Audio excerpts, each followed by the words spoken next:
everybody. Good morning, good afternoon, whatever it is for you.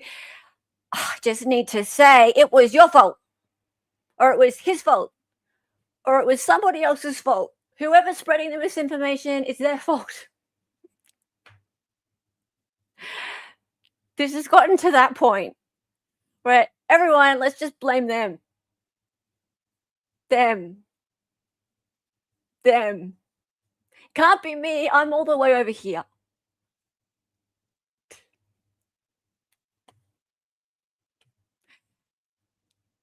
This Guthrie case has gotten to a point now where she might just walk out of the house with a tray of freshly baked muffins. And I am sorry to joke around about it because it's gotten that bizarre.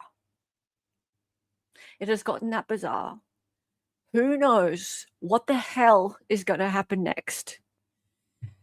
I almost wouldn't be surprised. Almost. But that would be someone's fault. Well, of course it would. But who would you blame first? Would you blame the sheriff's office? Would you blame the FBI?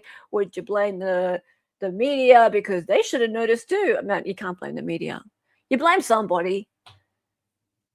Would you blame the son-in-law? Surely the son-in-law should have known because he saw her last. Oh, but did he? Dear. Hella clearly hasn't followed the KR drama where Ausland is front and center. Oh, no, I have kept myself so out of that on purpose. How did Australians get involved with the Karen Reid drama? I don't know. How? Mm-hmm. Hang on, I'll bring Dali in because he's decided to talk, even though he's not on screen. Hi. Can I talk? Yes. Oh, hi. Hi. Sup? Do you know anything about this? I have no idea what the hell's going on. I blame Australia no matter what, but oh, right, yeah. So you've been doing that for years, even like when you were tech support for some IT company and you hated Australia. GoDaddy when I was 20. Yeah, I yeah. hated Australians so much. No offense if you're Australian. It's really ironic now, but you guys really irked me at times because you would always call late at night at the end of my shift. Yeah. And how do I say this night? You guys are very blunt. Yes, we are. And it took me a long time to understand that aspect of Hella. We can be very blunt. Yes. We can just say exactly what we think. Yeah. And sometimes our reflections are not the same as yours. No. So we can be joking, yeah, but it doesn't sound like we're joking at all. Because we're pretty much joking about most things. Yeah. Yeah. We don't take too much very seriously. We're very laid back. I 100% blame the sheriff. He has messed up this whole thing since day one. Hey, Ruth Ann. How are you? Good to see you. Dali and Kitty Cat. Kitty has been to the vet today, right? Which one? Tell us about what's happened with the vet. Senior, his congestion came back. So I think it's infection kind of returned or never went away fully. But now that his mouth is healed, we can give him some stronger antibiotics and some steroids. So I gave him his first dose today. Oh, nice. It is so nice to see you guys all here. Yeah, we're going to have a chill stream and talk about some of the things that have happened, mainly the people blaming each other. And there's a few amusing things that have happened along the way. We're going to try and keep it lighthearted, even though poor Nancy is still missing. And that part of it is not light news at all, obviously, but it's been going on so long now that, it's gotten to the point of just silliness. Hey, Felicia, how are you, love? Good to see you. Hope you're feeling better. You weren't feeling too well the other day. Oh, yeah. I hope you're doing better. Yeah. It's good to see. Is Online Red here? Did I see Online Red? Yeah, she was here earlier. oh, hey, how are you? No one knows how the Aussies became the Chaos Muppets of KR, but they Oh did. yeah, I don't know anything about this really. I've seen some Aussies weighing in on the Karen Reid stuff, but I just like. Yeah, I just took that as an opportunity to bash Australians. I was kind of curious. Like, I had not heard about this new thing with Aussies and Karen Reid. Fair. And hey, Cuff, this is the most fucked up case ever. The blame for me would start with releasing the crime scene so early. Big mistake. Yeah, well, we did talk about that back when Brian Adam was walking around taking photos of so-called blood. But Yeah. he's reporter of the year at the moment. So, well, yeah.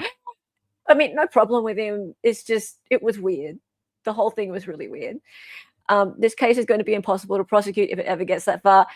Well, they'll find a way. Okay, if you want to save this dream at this point right now, here's my prediction. What's going to happen is they're going to, with this DNA that they found or find, they're going to do an IgG trace. They're going to find some poor schmuck who was driving around near the crime scene at the time. He may or may not be in a white Elantra. Don't know. And that person is going to have DNA that was on that glove or whatever it was. It doesn't need to be a glove. It might still be something that's still being found. I was 2 hours away for the record. Oh, you were 2 hours away? Well, who knows? An alibi. Yeah. Well, you could have been looking at stars. I don't know. I couldn't sleep that night, okay? You couldn't sleep. As long as there was someone driving around who happened to have that DNA, that's it. They're screwed. They're screwed. So IgG and phone data is going to be enough to put any weapon in anyone's hand at any time. And be scared, guys, because that will be enough. There might not even need to be a body. That'll be the next step. That'll be it. You can't convict someone if you don't find a body. Oh, yeah. I've never heard of that happening. Guys, look into the Zachariah Anderson case, the one that we keep bringing up at the end of our streams. No body, no murder weapon, no witnesses, and only a pinhead of DNA that was never actually matched to the decedent at all. So it's interesting. These things happen. Do you think Brian Cobberger's looking at this investigation and like just how awful it is, and he's just like, what the fuck? Why does he get all the breaks? Well, the problem is he pled, right? So he pled, and so nobody cares about the IgG in that case. So if you don't know what IgG is, it's investigative genetic genealogy, and it's the thing that Othram Labs do, and it's what that is the company that Websleuths is affiliated with. And she talked about it a lot last night on her live. In fact, is it last night? Or her, yeah, I suppose it's my last night. And it's been something that people have pushed back on in the past, like, and I mean in the past, maybe sort of 5 years ago, but now it's become something that people are very happy about because it catches murderers, i.e. Brian Cobberger pled. But it's a bit concerning because it also means that there is what's becoming a global database of people's DNA that is able to identify basically anyone from an object like a glove just sitting on the side of the road. And it doesn't matter really whether or not that person did anything, they can be found. And their face could end up all over the news. That's the next logical step, right? That their face could end up all over the news and they could be tarnished as a potential murderer, just like you've seen with some of the faces that have ended up all over the news just recently. So it doesn't really matter because BK pled. So everyone's like, oh, well, BK pled. He's a murderer. That's fine. But what if you're not somebody who's committed a crime, but your whole life is ruined by that accusation? So there's all sorts of implications in that. Sorry to go off on a tangent, but it's a concern that a lot of people haven't really thought about. it's not a good thing. Well, it's something that a lot of people just don't think about, their privacy concerns and what could happen if they end up being the person being identified or one of their Thanks, family members. Mom. Yeah, thanks, Mom, for putting your DNA in 23andMe or whatever it is. Damn it. No Christmas card this year. Yeah. Did Faust get found guilty? Wow. It was really, really disgusting. Wow. Okay. All right, let's get into this. Yeah, there have been several cases without bodies. It's very it's tricky with no body. But prosecutors love those cases because it's such a notch on their belt to get a conviction without a body. It really boosts their ego. Mm-hmm. Yeah. Okay. Let's get into it. So, breaking news, everybody. everybody.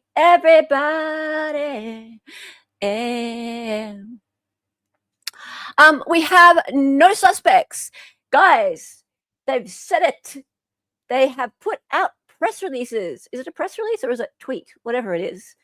They've put out a press release saying they have no suspects. Well, did it say no suspects? Or did it just say, please stop making the family suspects? Was that what it was? Guys, help me out here. I've been asleep for 8 hours, 10 hours. It was a different color even. It was like a bright green.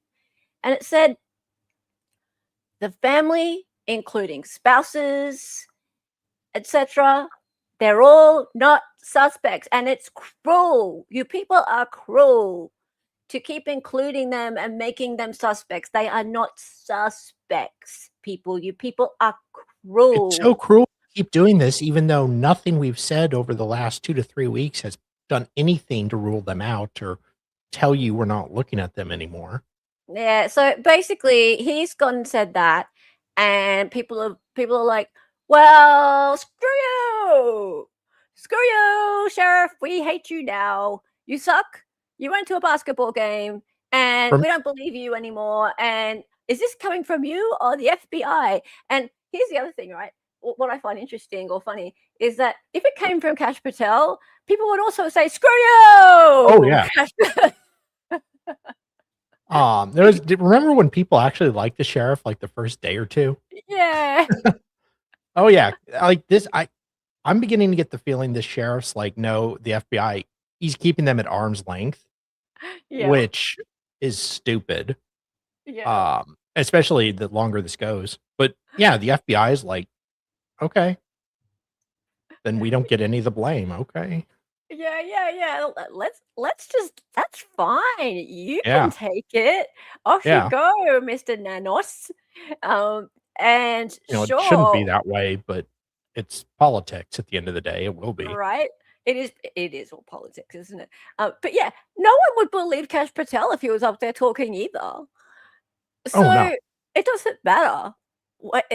He's saying it because he has to say it.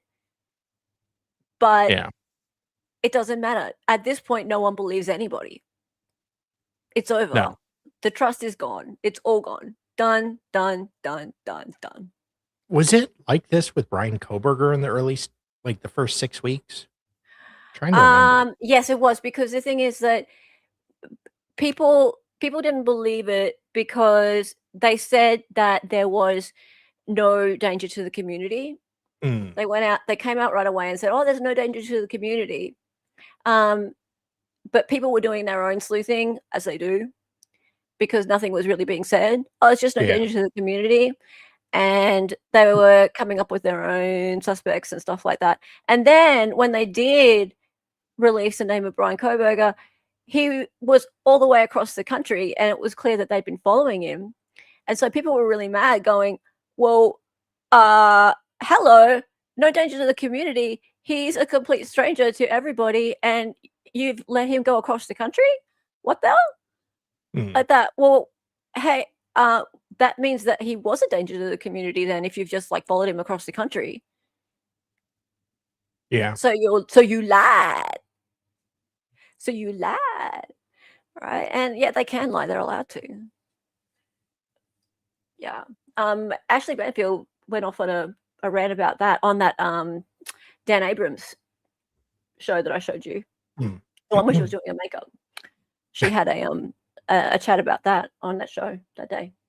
Anyway, sorry, I was going to read out that chat that you just took away. Awkward. Agree 1000%. Yes, curfew. Yeah, I feel so sorry for the family. Carlos and Kayla and Luke, none arrested and none are POIs. Yes. So these are 3 people who have been identified by certain YouTubers. Those filthy YouTubers. Oh, that wasn't you this time. Oh, no, I was pointing to you. Oh, no, it wasn't me. I draw the line at doxing people. That is it. I never dox people. I go to so much fucking effort not to dox people. If there is one thing that I'm going to get up on my high horse about, it is doxing people. Don't much.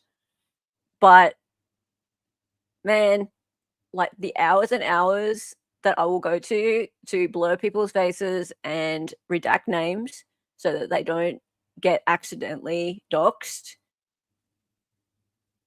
But these people, Carlos, Kayla, and Luke, I mean, Carlos was actually detained, and his mother-in-law said his name, but the Kayla and Luke, they were found by some YouTubers, I believe. So their names never had to be out there. They were found based on like some Facebook searches. Yeah, that wasn't that. I'm not gonna do a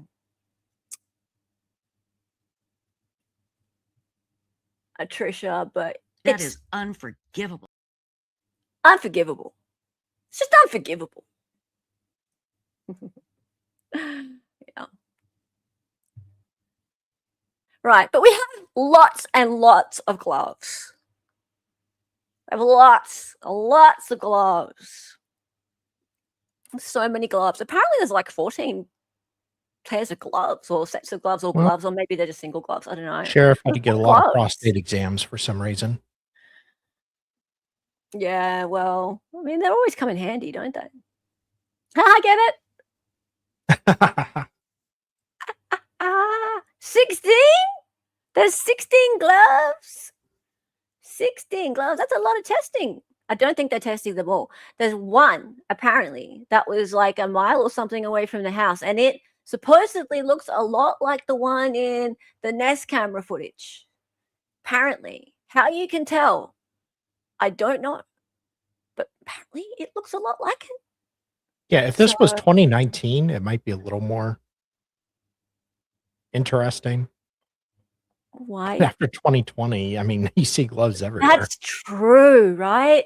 Yeah, it was kind of like in 2020, everyone started to use gloves all the time, and they were just gloves and masks and tissues and all sorts of gross things like that everywhere.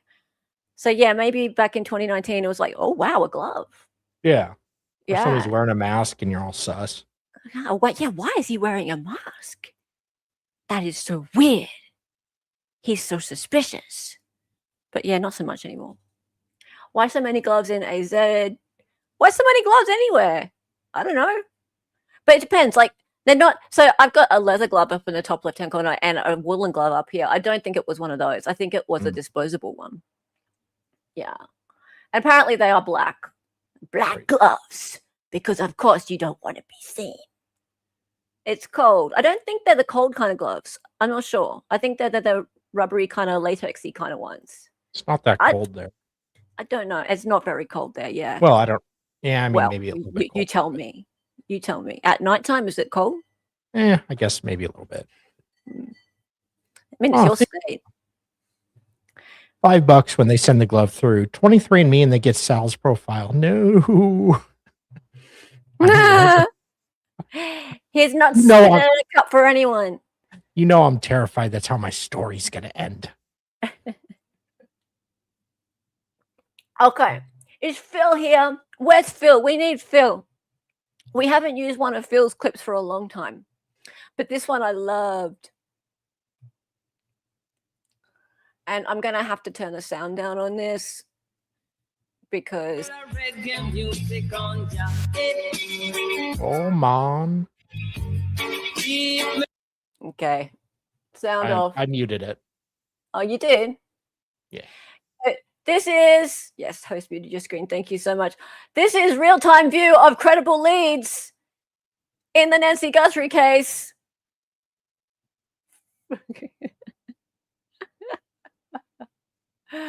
Cratable leads.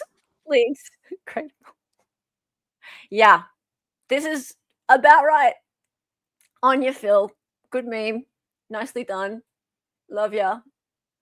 What a dude. Phil's great. TYO Toys. Follow him on X. He also makes good mashups of trial clips and things like that. It's kind of crazy. He's right. Yeah, very cratable. Is that a glove to the left? Yes, our drone pilot left it. The whole canyon is just filled with gloves at the bottom. Alrighty, let's go back to where we were.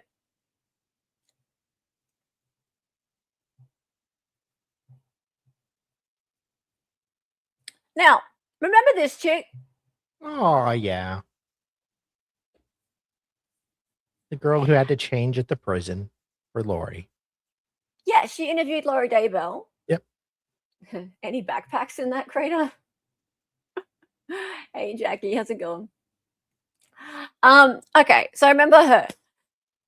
Briana Whitney, or Whitney Briana, or Brittany, which is probably an easier thing to call her.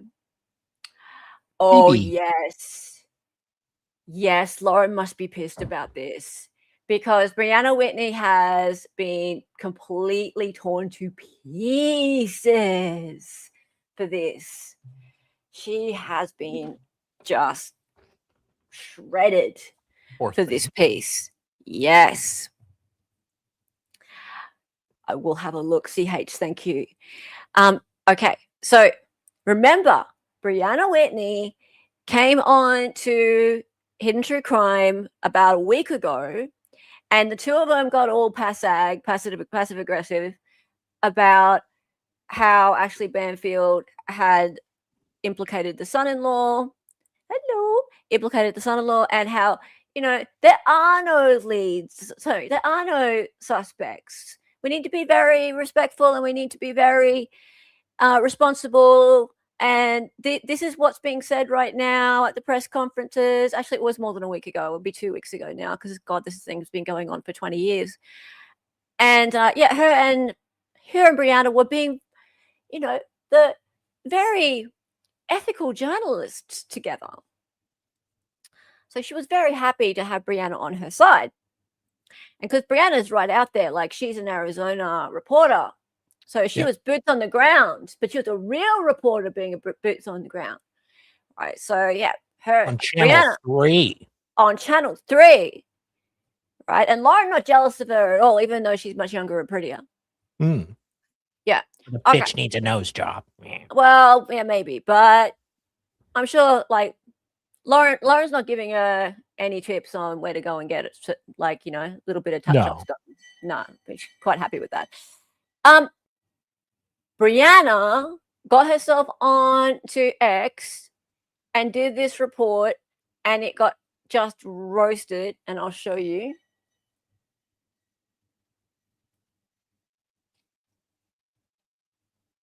And if you want to know what that bell is, it's the kangaroo milk truck? No, it's not the kangaroo milk truck. It is the ice cream man. Oh. Because made with kangaroo milk. No, well, it could be. We don't actually know. But yeah, we get ice cream delivered straight to the door. But I'm missing out on it just for you guys. In here. Ready?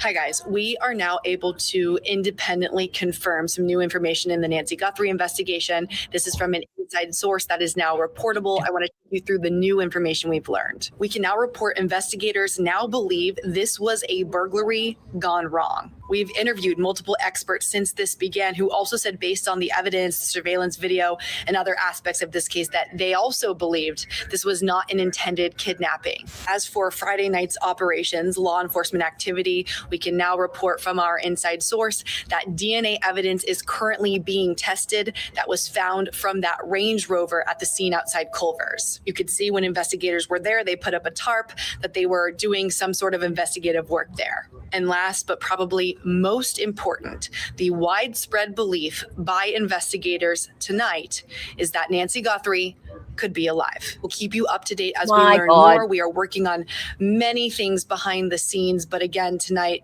big updates. They believe this was a burglary gone wrong. DNA evidence is being tested from the Range Rover, and the widespread belief by investigators is that Nancy Guthrie could be alive. Stick with us. We'll bring you the very latest as we learn more. Bitch, please. What the? I think What I the think hell she was makes that? some good points. You think she makes some good points?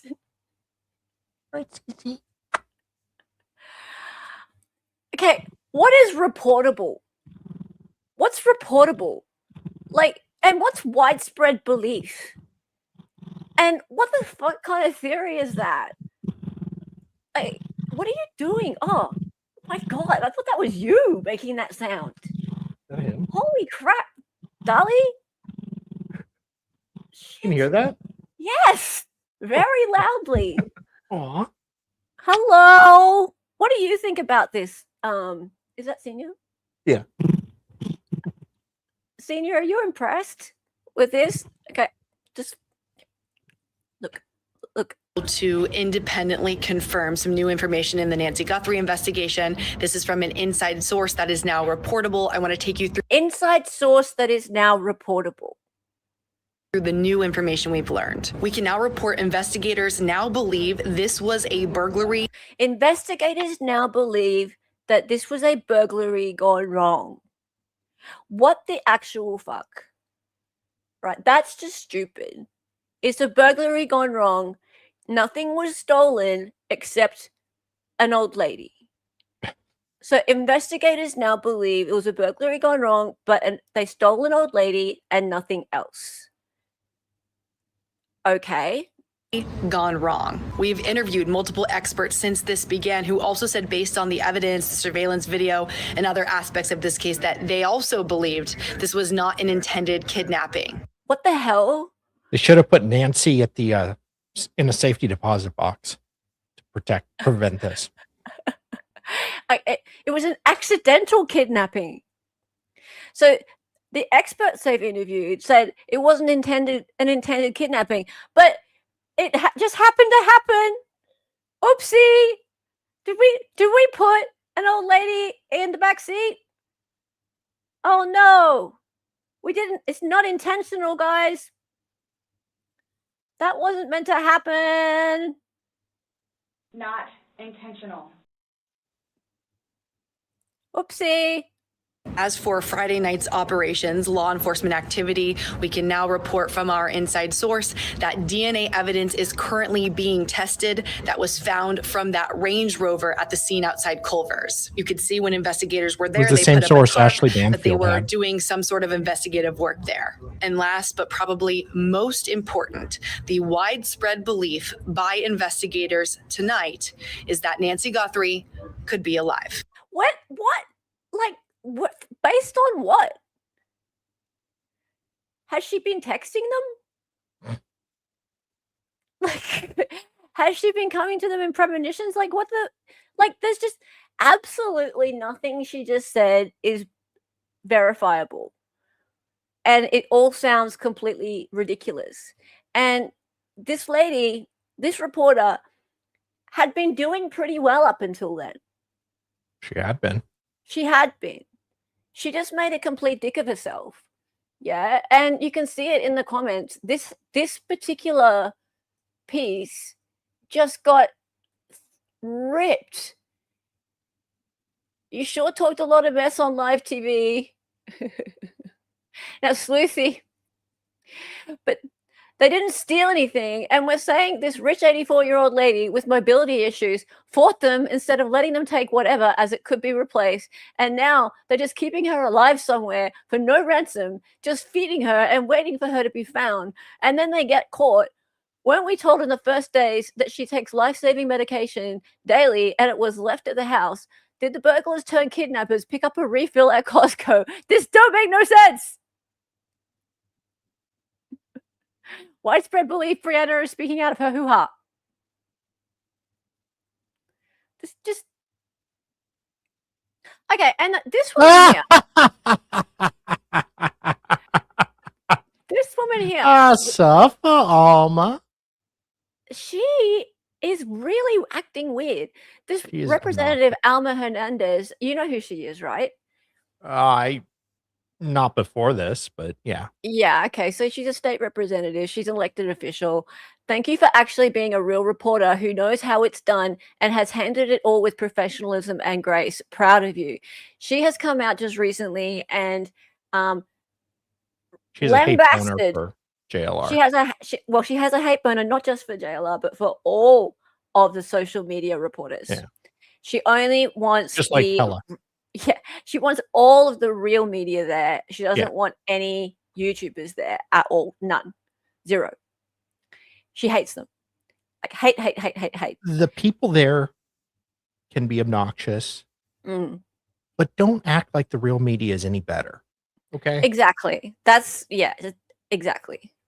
They all have the same goal to put out stuff first. They all have incentive to not vet it, no matter how much they say they are. Yeah, absolutely. There is just, besides this woman, there is nobody here who is supporting her theory. Show up to a burglary with a completely packed backpack. Yo. I respect your reporting, but disagree with you on this point. That's actually one of the nicer ones. That's actually a really nice one. Range Rover guy. What the hell is going on here? Okay. Thank you, CH, for sharing this.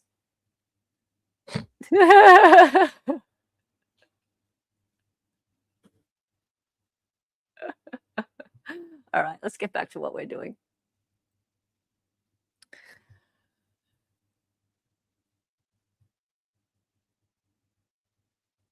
Now, something is up when Gray Hughes is the one calling people out. Yeah. Something is really, really wrong. When Gray is going, that is a ridiculous, sensationalistic post. Wow. Wow, that must be really, really bad. And yeah, I'm going to have to get you to mute it after a couple of seconds too, this one, darling. Thank you. God.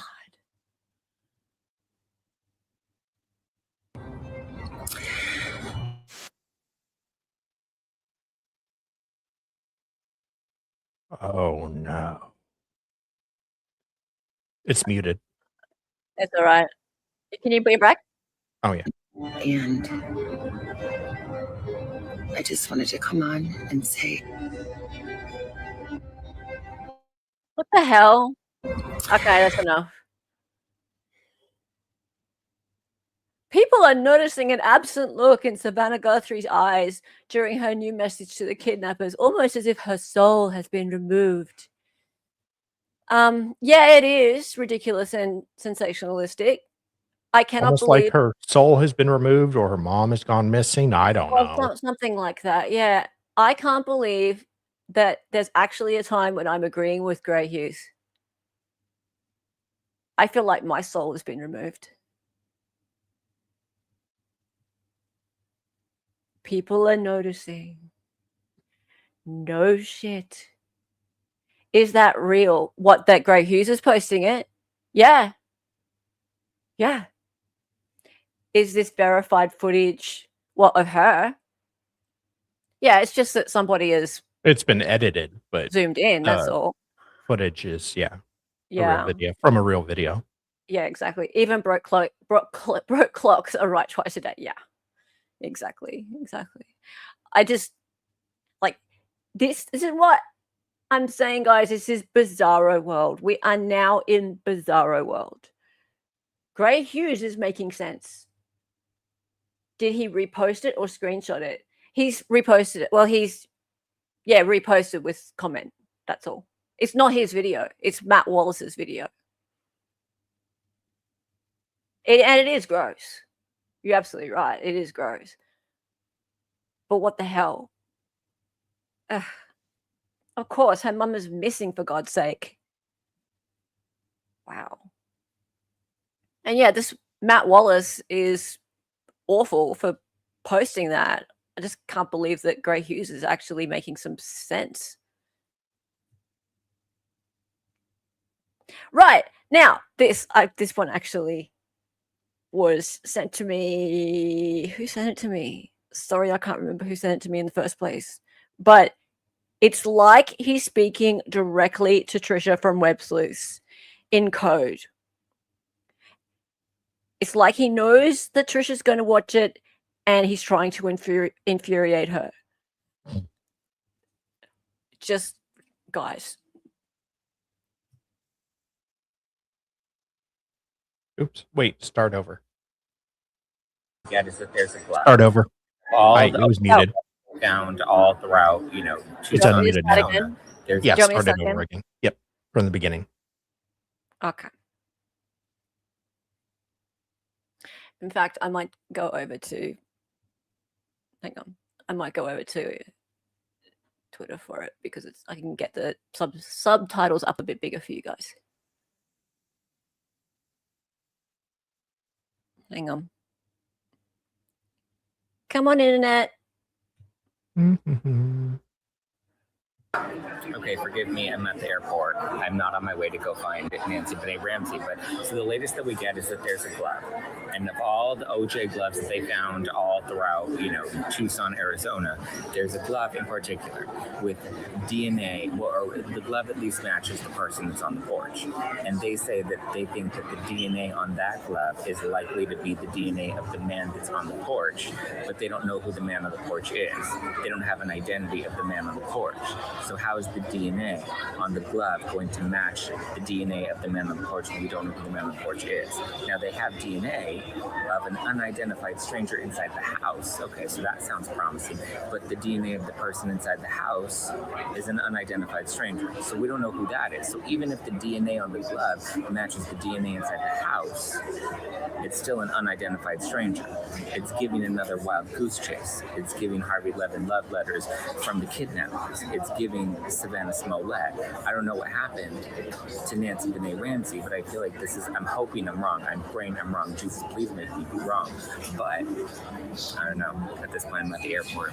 I feel like I may need to go find Nancy Guthrie Ramsey myself. Okay, yeah, I know. This guy thinks he sounds clever by mixing other cases into his riffing. I get it. And he's making a bit of a name for himself. I think he fancies himself as a bit of a comedian.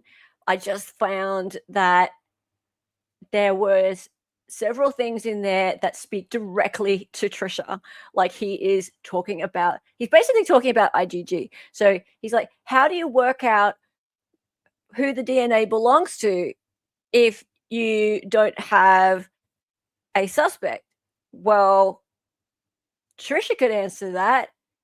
She's got Othram Labs. Also, Nancy Guthrie Ramsey. Trisha would be so mad. She would be so mad because how dare you speak about that case? Well, Stacy, I am so angry. Right? And then they're talking about the gloves and OJ and all these old cases. I just feel like if we were to send this to Trisha, she would just have a big mad tantrum. She would have the biggest mad tantrum. It would just be unforgivable. Be unforgivable. She would explode. Can someone email it to her? Like she gives it. she gives her email address out every single stream. You're back. I want to see her explode when she sees this guy. Phrasing. Like, the woman has very little sense of humor. Well, actually none. I think none.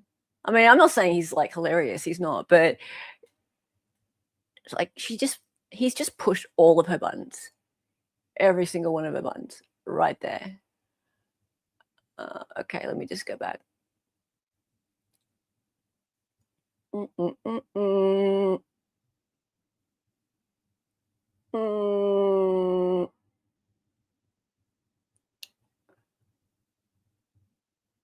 All right, so speaking of Trisha,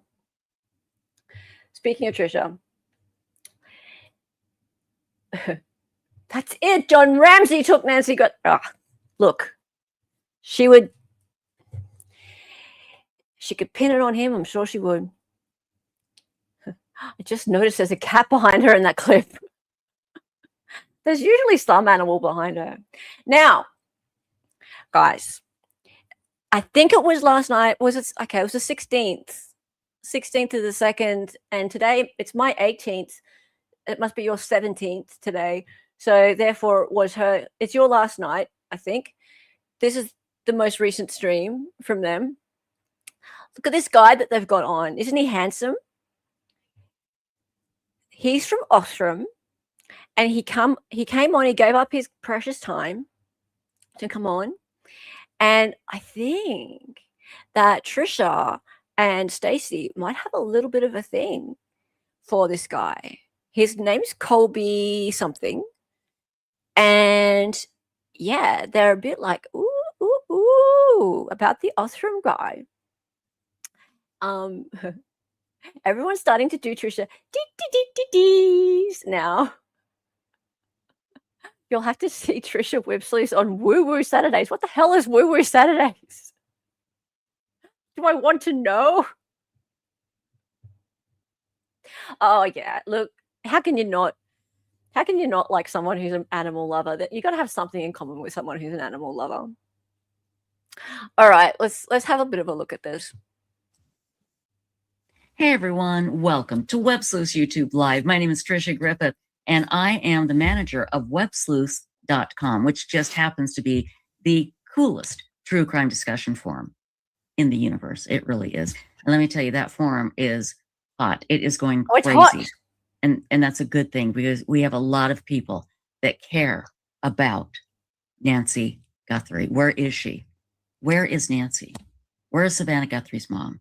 That's the question that everybody wants answered. Everybody wants to know. Working on it, and they're posting nonstop with their theories. They're thinking outside the box. If you look at the top of chat, you'll see a link that is pinned there, and that is to the... That's a lot of bling she's got on today. Look at that. I think she's all dressed up for her guest, guys. He's a bit of a looker. Wait till you see him. Discussion on Websleuths.com. And tonight, we are so lucky to have with us a great representative from Othram Labs. Let me get my notes so I don't make any mistakes. Everybody, welcome. Notes. Let's welcome back Colby Lazion. He is the chief of staff at Othram, which is the DNA lab that is pretty much taking the world by storm. It's taking the world by storm, but it's not doing this testing. Right? So let's just be completely upfront and clear about it. Othram weren't hired to do this testing. And later on, chat gets a bit confused because they're like, hang on a minute, they're not doing this one, right? No. Work that they've been doing and identifying the unidentified and giving families back their answers that they've been waiting for years. Colby, thank you so much for joining us tonight. We really do appreciate it. Thank you for having me, Trisha. It's a pleasure to be here. Absolutely. Let's bring Stacy back on stage. And everybody, if you have a question for Colby, he doesn't have much time, but Colby is going to tell us about the DNA. Now, we found out today, or actually a couple of days ago, that they found a glove that they feel looks like and matches the glove that the Ring camera guy was using. There was DNA in that glove. That glove was sent off to a lab in Florida, and it has been returned, but they're They're waiting now. They're doing some quality checking, I think is what they said. And pretty soon they're going to upload that profile from that glove into CODIS. Hopefully they'll get a match and then they can go from there. Now, Colby. Okay, so apparently the upload into CODIS has happened and there's already been no match. So that's all happened in the last 12 hours. I've heard, but who knows what sources you can rely on in these things. So we're already, allegedly, we are already at the next stage that he's going to talk about in a minute. And he is going to blur on a little bit and we'll probably skip some of it. But in answer to your question, Scorpio, one of the Othram owners goes on other shows, not Trish's. How funny. Oh, he's been on. So David Middleman is good old mates with Trisha Griffith. He's been on with Trisha Griffith lots of times.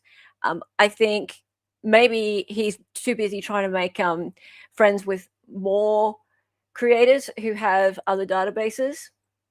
But they're good old mates. Indeed.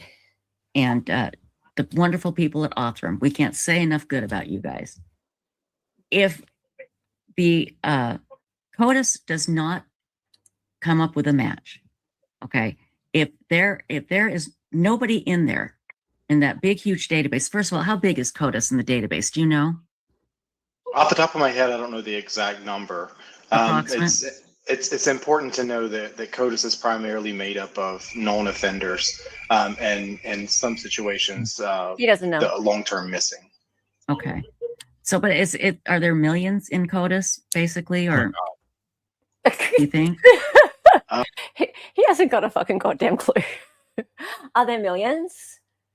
Are there millions of trillions? Do we know? That's okay. I'm sorry. I don't mean to put you on the I don't spot. want to speculate. I believe there's certainly millions. I don't know if the order of millions, if we're talking about single digits or double digit millions. Understood. Lady, let's just say it is a ton of it's profiles. a ton. But if they put that DNA profile in CODIS and it comes back without a match, well, there is another step that they can take.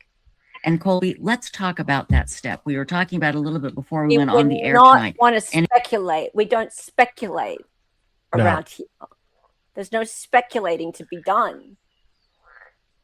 No, never.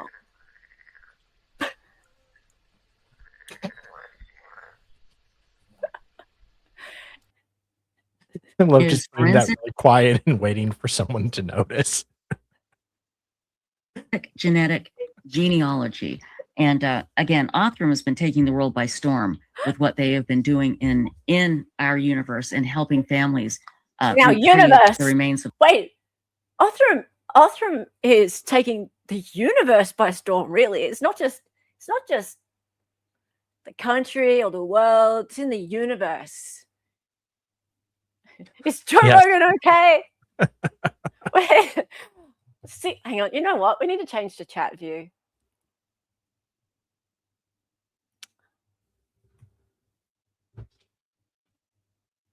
Hang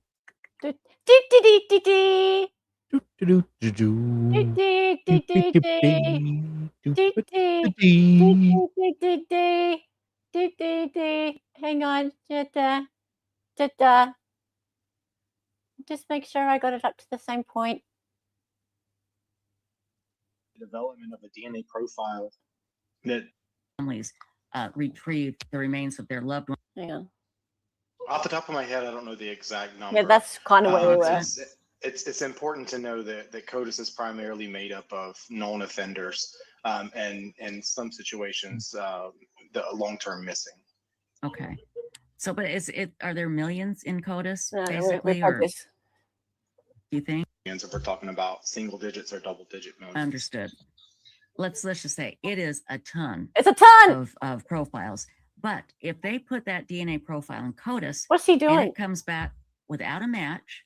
This is the weirdest throuple I've ever seen. And let's talk about that step. We were talking about it a little bit before we went on the air tonight, and it is forensic genetic. Colby, Colby's the cream in this Oreo.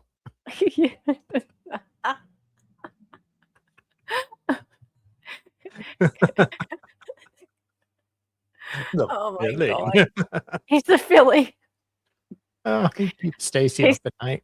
I think he's feeling a little bit uncomfortable. It's been taking He the world really by is. storm with what they have been doing in our universe and helping families retrieve the remains of their loved ones, finding killers. I mean, the work that you guys do is amazing. But do you want to start from there? Like what the next step will probably be if they don't find a match in CODIS of the DNA? Yeah, absolutely. So I think it's important to first kind of establish what is the role of DNA in any investigation.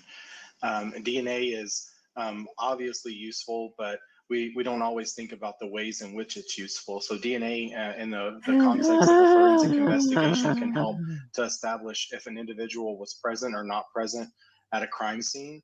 Okay, I have a little bit of a problem with that statement.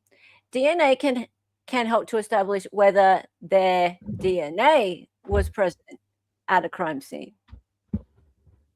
So, I mean, yeah, it can help, but it really depends whether the DNA is on an object that is fixed at a crime scene or not. So, say, for example, if the DNA is on the victim, then that's really bad. That's a bad fact. And if the DNA is on an object that is fixed at the crime scene, like, say, a wall or the floor or like some bedding that is like not movable, then that's really, really bad. But if the DNA is on, say, a glove that's not even at the crime scene, then that's not so much of a tie, like, because it's a glove and it's away from the crime scene. So, or if it's a brush that happens to be at the crime scene and my DNA is on it, that doesn't tie me to the crime scene because I could have touched that brush somewhere else and it ended up at the crime scene. So, I mean, it helps, but it doesn't put me there. No. Generally speaking, what I mean by that is if there's blood or if there's another bodily fluid or some indication that there is a DNA present, it can be collected and then that DNA can be examined. And that examination will allow you to understand if person A or person B was actually there at the crime scene. Additionally, DNA is important because it can help to link a suspect to the victim or a crime scene, and it helps to sort of close the gap and narrow the focus of an investigation. And as you, as everyone online can imagine, the scope of this investigation is quite large, and there's, I think, we can all agree, more questions than answers. This normal Idaho mum. Unfortunately, we've had to yeet Meemaw Patty. I wanted to keep Meemaw Patty around, but she's been, she or he, whoever it was, they have been accusing people of being part of some criminal network, so organized crime, because they were apparently we're all involved in organized crime around here, and not just myself, but some of my mods as well. So I'm not having that. So I've had to yeet her, sadly. Very sadly. Oh well. Yeah. Poor Meemaw. Rip Meemaw. Yeah. Meemaw not welcome. Yeah, Rico. Yeah. So we can't have that. Check your email? Yeah, sure. Can do. And so any additional help or as part of the investigation that can help to narrow the focus is certainly important and very valuable. DNA is, the unique link that brings us all together. And the thing that we have to remember is when you're working with DNA, is that DNA lives or exists inside of a cell, inside of the nucleus of a cell, and other places too, like mitochondria. But primarily, we think about DNA being inside of a cell. And in order to be able to work with DNA, you have to extract the DNA from the cells in which it's found. So if that's blood or skeletal remains or whatever the case, once DNA is extracted, it can then be analyzed. Did I miss something? This testing that you're talking about, which is as we understand it, is no, sorry. This investigation is now is this person's making chat and Trisha and Stacy all fall asleep. So that's pretty much what's going on. Sorry, I was just checking my email because wait, he's arousing me. Oh, is he? Okay, so unfortunately, DNA experts, even the best of them, can put people to sleep. And they can do it even when they're trying to do PR, which is very much what he's doing right now. If this is just PR. Yeah. Yeah, he looks like he's doing fluff pieces. He is. He's doing he looks like a fluffer. Yeah. Yeah. Thank you for the $5. This normal at home, Mom. That's good. Aww, what? No sound. What? No sound. Who's got no sound? Oh, the boring guy was very quiet. Oh, we've turned him down for a minute. Where's your green button up? Okay, so they do this. Frogs. What? Oh. Stop it. Okay, we're gonna move on a little bit because he's very boring. But basically, what he's trying to do is explain how it goes from SDR to SNP, which is the small profile to the larger profile. So, I mean, this is basically a preview into this guy's first date. Yeah. Yeah. And this is basically when girls are wishing that they swiped left. Yeah. I mean, at first they get a look at him and they're like, oh, he's all right. And he seems kind of nice. And he's got a good job. And then he starts to talk about like the STRs turning into SMP profiles.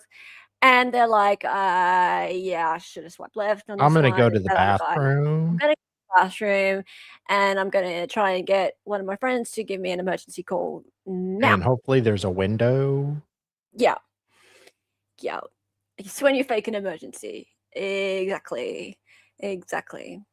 All right, let's just see if we can fast forward through this bit. Essentially, the development of a DNA profile that is using a technology that's known as STR profile development. Yep. So these STR profiles are composed of about 20 to 24 DNA data points or markers, and these DNA profiles can be uploaded into CODIS. And it's important to note that when the DNA profile is uploaded into CODIS, you can either match to a known individual that is already uploaded into CODIS, maybe they were arrested or convicted of a crime, the DNA was submitted into CODIS, and we call that match, or the DNA can hit or match to an unidentified individual, so maybe a perpetrator has DNA behind another crime scene that's not yet been identified, but yet the DNA exists in CODIS, and so that's matching to an unidentified individual, or the scope of matching can be broadened in CODIS to non-individual level and to family members. So basically, CODIS this is much better. To match to immediate relatives, a parent or sibling of the person that you develop DNA profile for. And to remind everybody, that's what Othram did in the Cobberger case. Now let's get back of what we're going for here.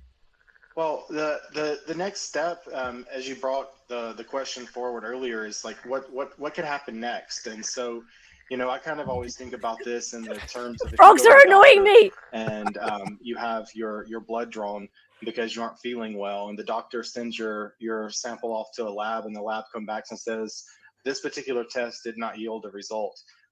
We're not sure what's wrong with you. The doctor generally doesn't give up and say, sorry, you feel bad. We're not sure what's going on. They will generally reflex or move to a different test that may be. Okay, so now he's trying to dumb it down for everybody. And he's basically saying that, oh, well, if the first round doesn't work, then we go to the next round, which is because I think she's gone back to the CODIS step. And CODIS doesn't work. So what do? Well, we go and look at public databases of DNA trees, right? So genealogy. So we go and look at 23andMe and GenMatch and all those sorts of things. And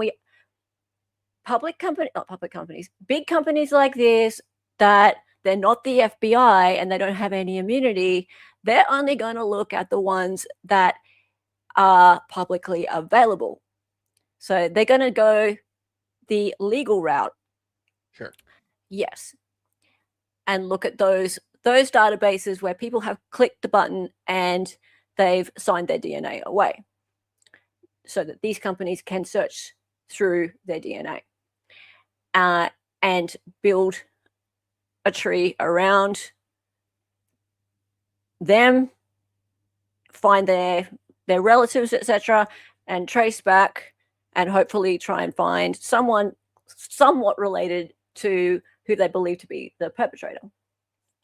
And it might not get them right to that person. It might get them to a family group, and that's what happened with Brian Cobberger. They didn't find Brian Cobberger through Othram. They got kind of close, and then the FBI took over.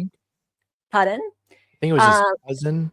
It was a set of 4 brothers, and they didn't name them in the closed hearing. I actually have the transcript from the closed hearing with me at the moment.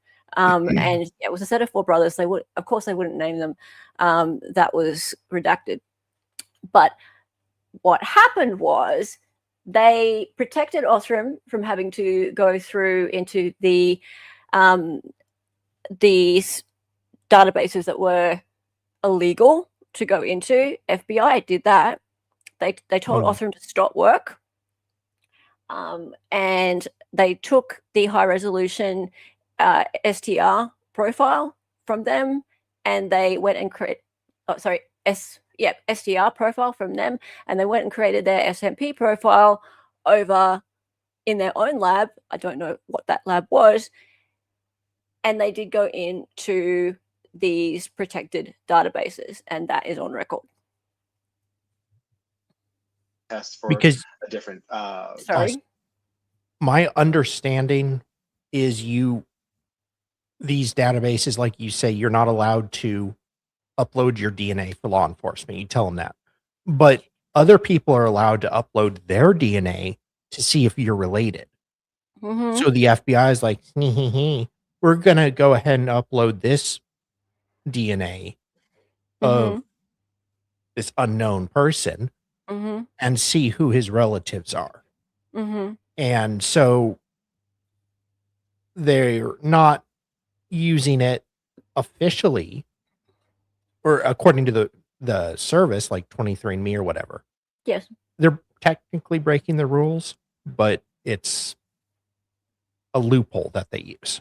Well, okay, so companies like Othram, and I can't remember the name of the one that is being used by Nanos at the moment in Florida, but they're not going to go into the like GenMatch Pro, for example. GenMatch Pro is protected, so they're not going to go into those because they can be sued, and it can be a real legal nightmare for them. But the FBI can do whatever the hell they want. Yeah. Right. And it's been proven that happened in Cobberger. Right. So what could happen is they can do the first round, and here's what he's explaining right now, that there's this first round of matching that can be done in order to create this high resolution STR profile. And then they can hand it over to the FBI, and they can create a narrower profile, this SMP, and who knows who's doing that work for them. And they did in Cobberger go into protected databases. They went into GenMatch Pro. They went into some other ones. I've got them listed down. So it's scary. And no one cares because Brian Cobberger pled. Everyone's forgotten. And it was a closed hearing, and all there is a transcript of it. And if he had been convicted, I mean, that would have gone on for years and years. The absolute fight that this method would have had, and case law would have been set because of it. Diagnosis, or is more comprehensive, or whatever the case may be. So when CODIS testing fails to identify an individual, it doesn't mean that the case is over and that DNA is not valuable. The next logical step should be to attempt testing in a different way. And so you mentioned the Cobberger case, and so in that particular case, and in many cases where there's basically a failure to identify in CODIS, The next step is to do what's known as SNP profile development. And I mentioned earlier that when you're building these STR profiles for CODIS, you're looking at 20 to 24 markers in DNA. But when you're building a SNP profile, you're looking at hundreds of thousands of markers in DNA.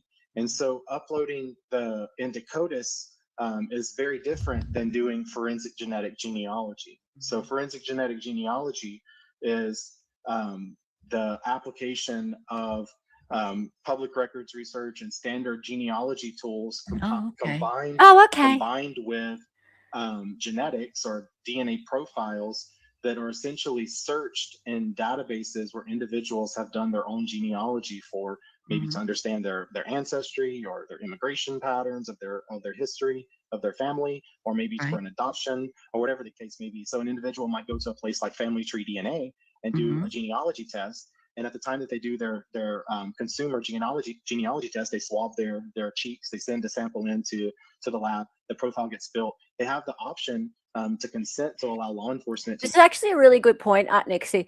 The glove DNA should never have been put into CODIS to start. It's for crime scene DNA only. You can't upload random samples. There is a clause there. You're correct. They're not supposed to put anything into CODIS that doesn't come directly from a crime scene. So the fact that it was the fact that it's come from a couple miles away is a problem, and a defense attorney is going to be able to argue that. Yeah. Yeah, I've seen the rules on that, and it's curious actually. But I think that's going to be one of the very many hurdles that anybody who is charged with this crime the defense is going to have a field day. The defense is going to have a field day. Yeah. Interesting.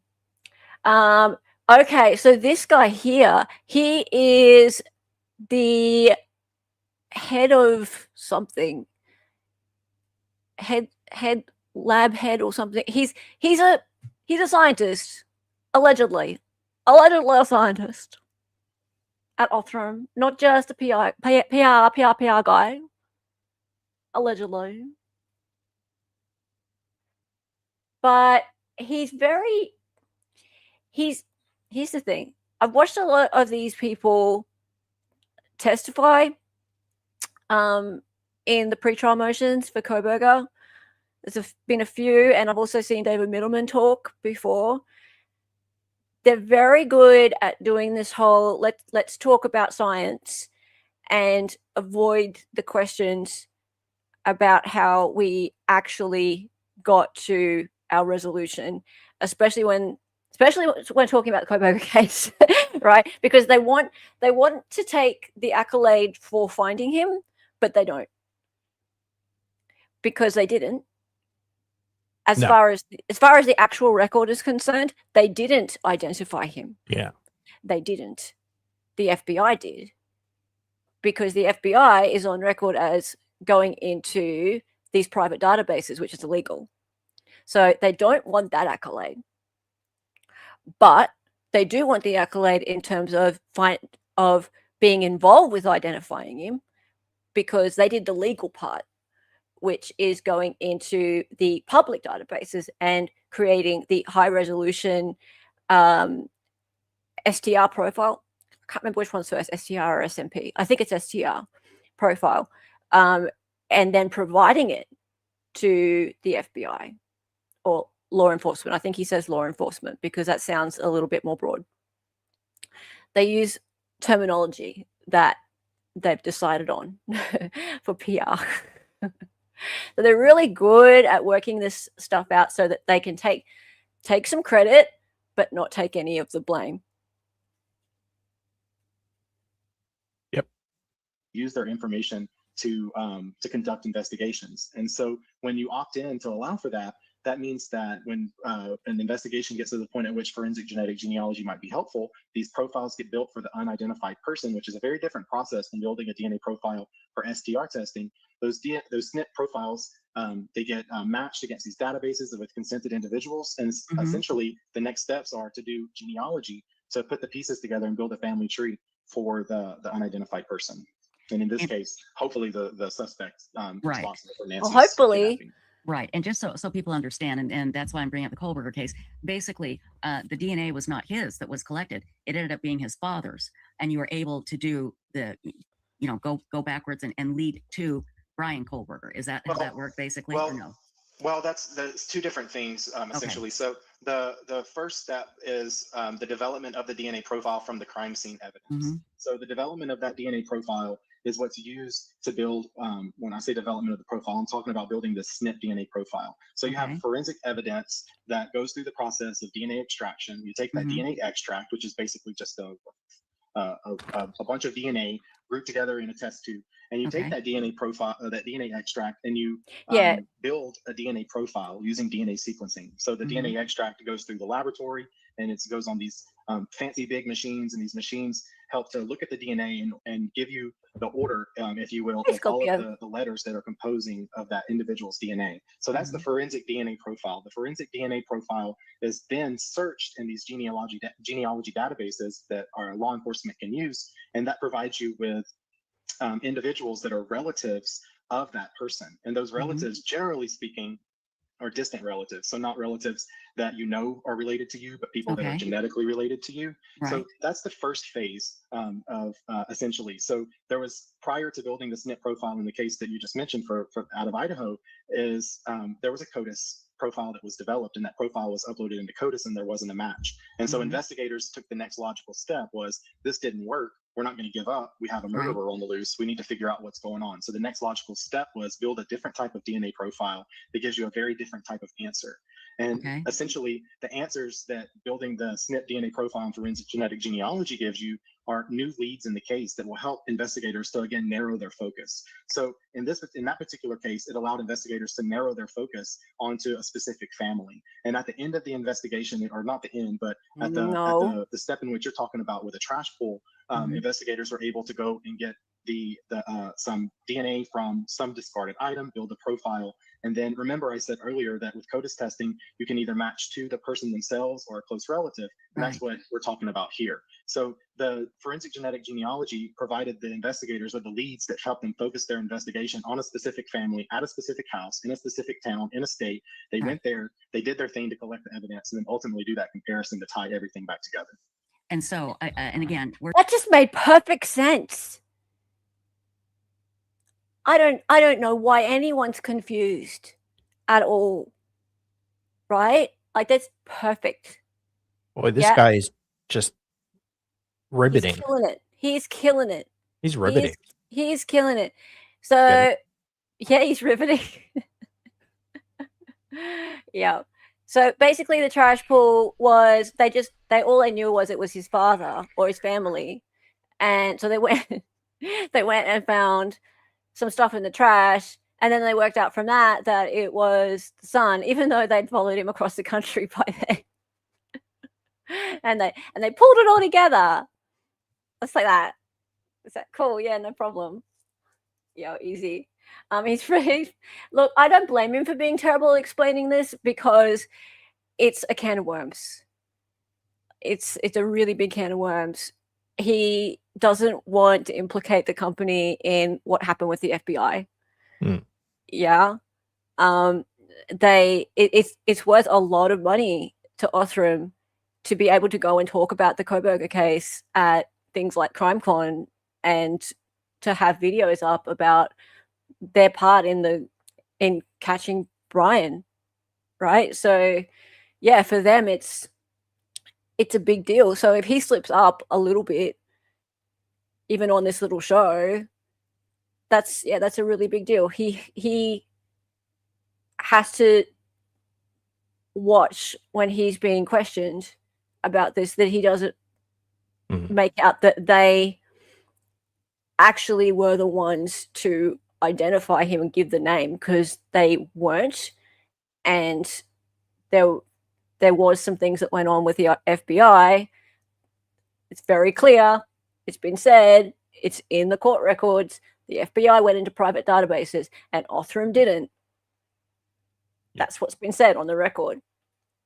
So, yeah. And like, just to give you just a tiny little bit of background, I mean, this is the transcript. So based on this is one of the investigators who went through the discovery. Where did that go? Nah, I just lost my place.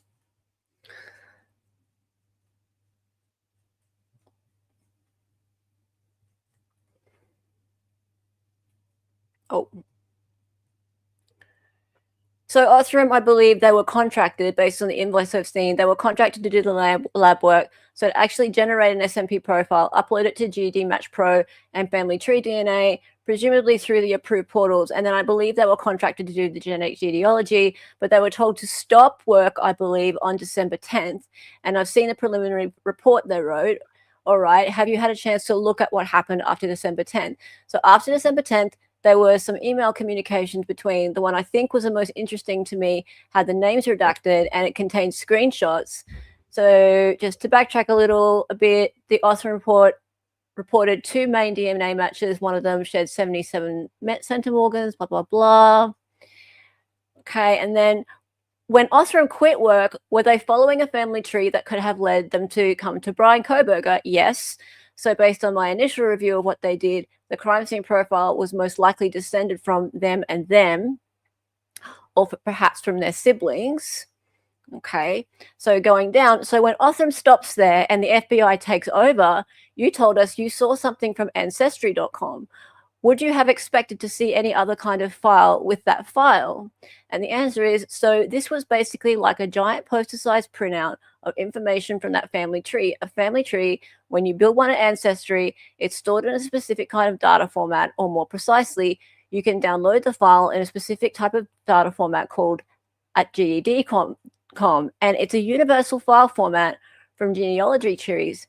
So you can take GED.com file and you could open it up in a standalone software. Knowing that Othram finished their work on December 10 and the FBI took over, and we've heard that by December 19th, 9 days later, they made an identification. Is that significant to you? Why? Yes, why? Because Othram's matches were, as in their own words in their report, those matches were low. They were recommending testing these 4 brothers to get more information. So based on that email and what you saw, it confirmed your belief that the FBI used a non-allowed. Right. So that was one. There were several lines of evidence. That was one of them that stood out to me early, and that they had uploaded through the layperson portal of GED Match so that they could see all the people that were opted out. Yeah.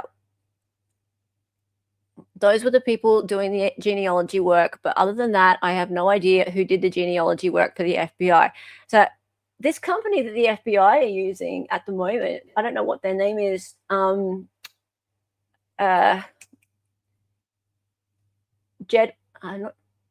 Starts with G, I think. What's the name? What's the name of the FBI's chosen genetics company that they want to use to test this this glove DNA? It may be the same one. There was one piece of information in the discovery material that I did review. I believe we asked them to turn over the match list, and they were like, oh, we can't turn over the whole match list because it was 20,000 people. And that actually, right, there was a big tip-off, because if they had only used GED Match Pro and only used Family Tree DNA, I think at most they would have gotten to about 10,000.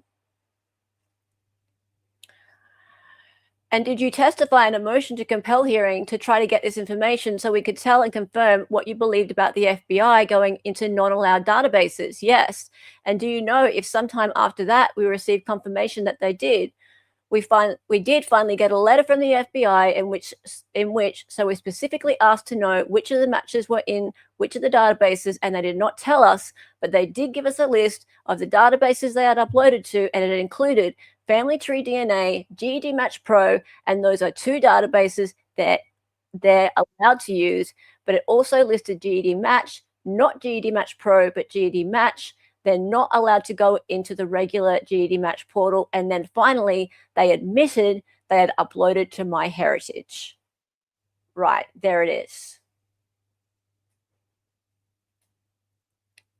So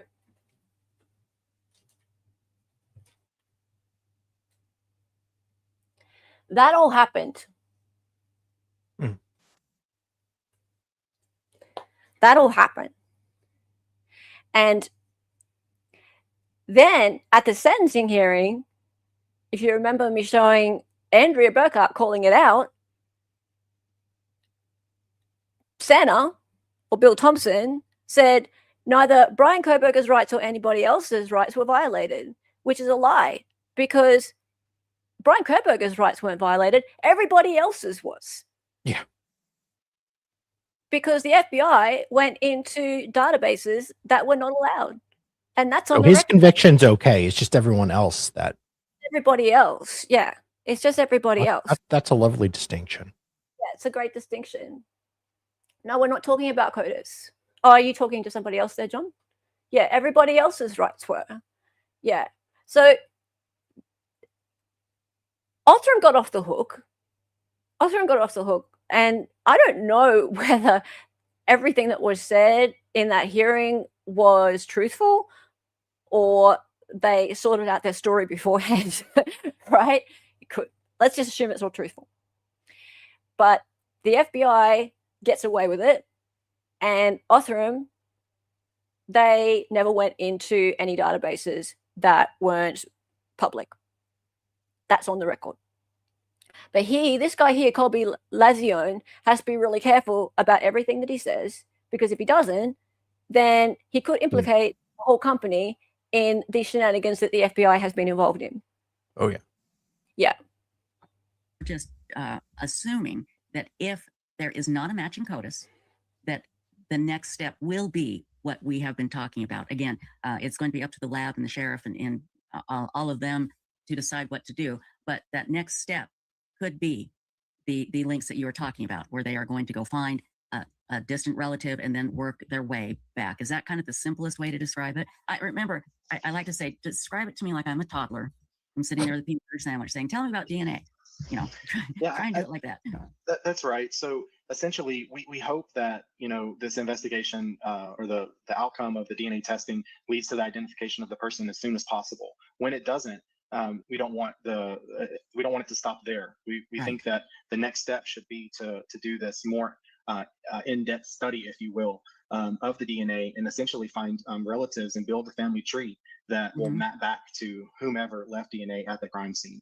And as we've believe that, or I can't say that we believe, hopefully that DNA will either help to rule out the person a person who did not have anything to do with the crime, or perhaps allow for the further interrogation of someone that is not on the radar right now for the investigation.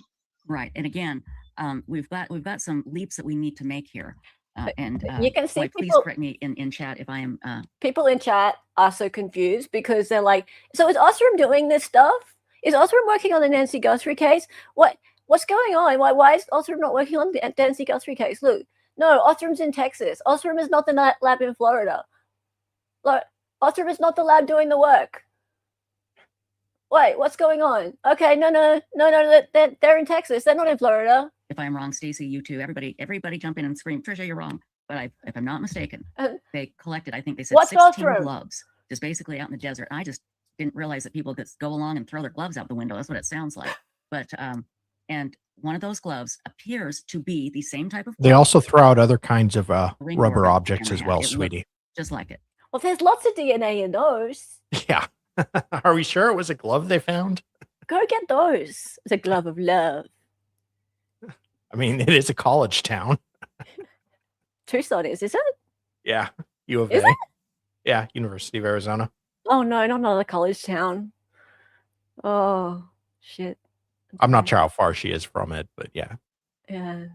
I'd not heard that there's a college there. Okay. That glove had DNA. That's what's been tested. That's what's going to go into CODIS. And then we have to wait and see what happens. It may come back with a match immediately, but that may not be anybody related to this crime, right, Colby? That's right. No, but we all know whoever gets found to be the owner of the DNA is screwed. Oh yeah. Right? Like, don't kid yourself, Trisha. Don't kid yourself. Like this, they're fucked.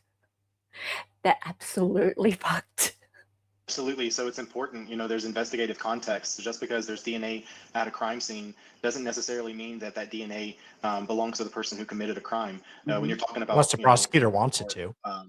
Someone's home, could be lots of people that pass through. So it could be. But again, it's all about narrowing the focus of the investigation, and every little bit of information helps to bring the investigation closer to facts rather than fiction, and really helps to remove any uncertainty. One of the things that I wanted to address, I saw in the chat, people keep asking, or several folks said, what is Othram? So I was just going to ask you to explain that. Yes. Oh, here we go. So I was on last week, so you missed the what is Othram? It's the best company in the world. It's where dreams are made. It's how I paid for my boob job. As the explainer last week, so I do it again. So Othram, we're based in the Woodlands, Texas, which is just north of Houston, and we work with law enforcement agencies across the United States, Canada, and beyond to help to identify the unidentified. And generally, when we say the unidentified, it's we mean John and Jane Does. These are people who die without their name being known. Suspects of crimes where there's some crime. Don't want your guest to be reading chat. Case for an individual, we hope, who was involved, left their DNA behind, and then also, let's be honest, to exclude the innocent, or to help in you're just like, God damn it. That's on the more extreme end of excluding the innocent. So so awkward. Is he reading this shit? Like, legit, is he reading this?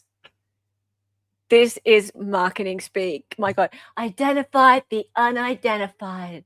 The John and Jane Does. Interestingly, that's not where they make their money. In fact, they need to crowdfund to find the John and Jane Does. That is Trish's job, to crowdfund for the DNA Solves arm of Othram. So where they really make money is through the investigative arm, and that's doing these contracts for criminal investigations like the Brian Cobberger case. Yeah. So that's worth a ton of money to get those contracts. And it's interesting that his boilerplate marketing spiel right now is all about finding the John and Jane Does.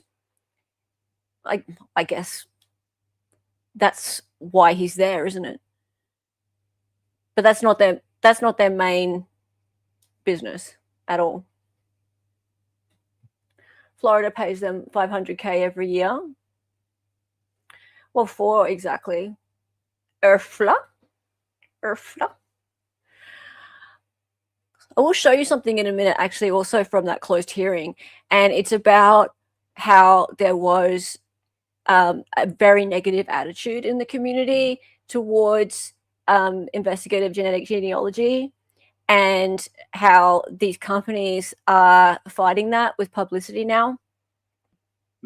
So Othram is solely dedicated to identifying humans through advanced testing and advanced technology. We have a lab that is, the purpose-built, one of a kind, where DNA forensic evidence comes into our laboratory. We do the necessary work to extract DNA, build DNA profiles using technology that we've developed, and then ultimately allows us to use tools like forensic genetic genealogy. We actually built something pretty cool that's called Othram Maps. You can go to maps.othram.com, and you can actually explore a family tree. And this is how our team builds the family trees that are so critical to piecing together these investigations.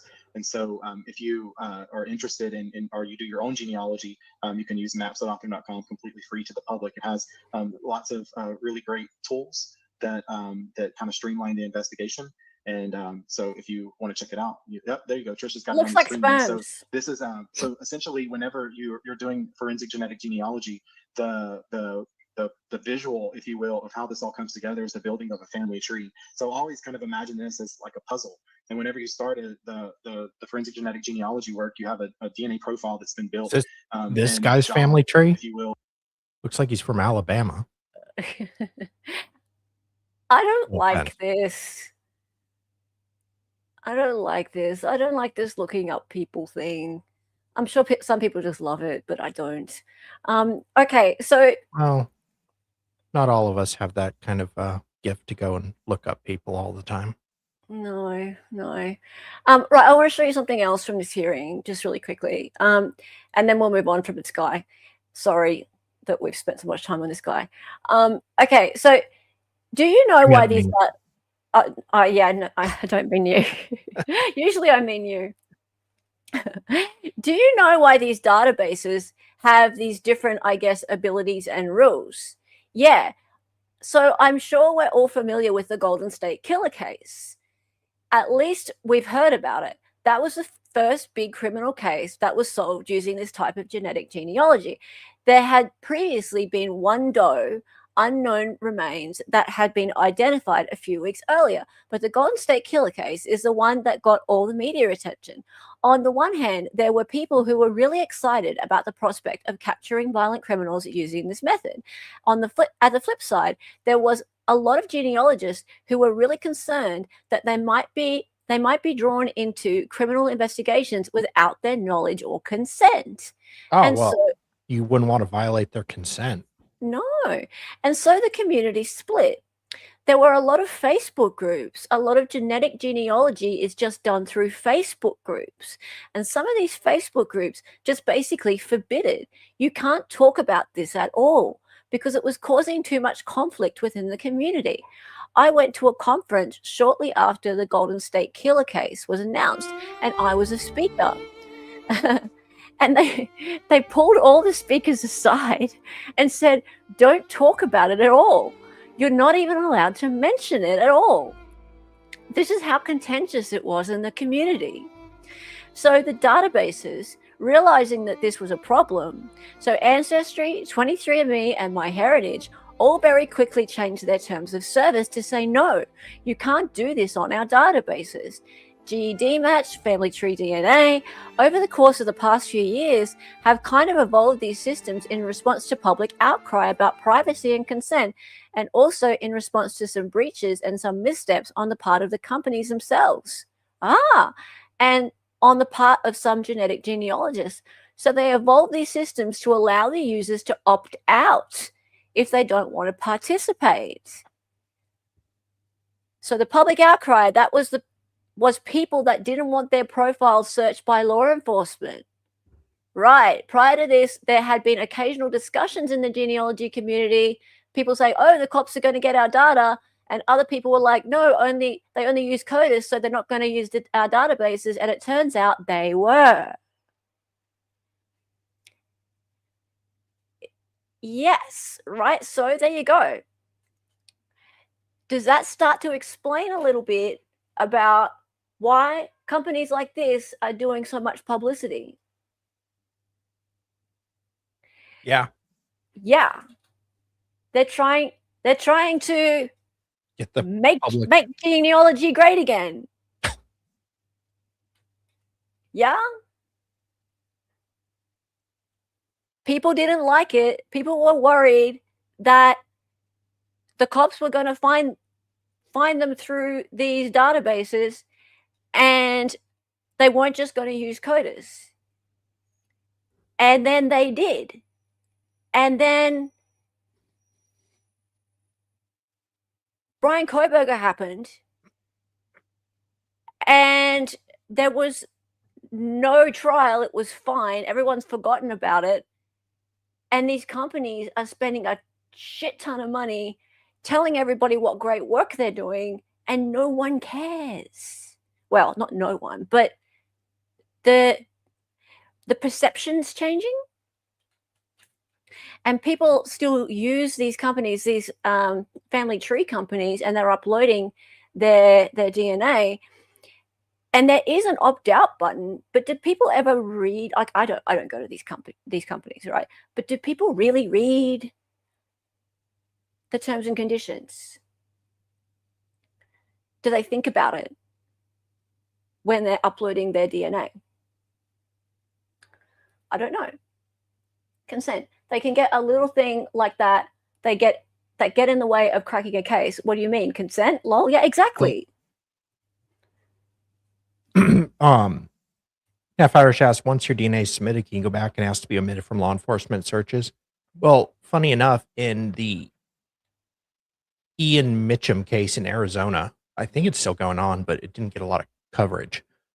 This goes back like 9 years. He got a DUI in 2016, and they took his blood, took 2 vials of blood, tested one was left over. Well, he pled guilty to the DUI.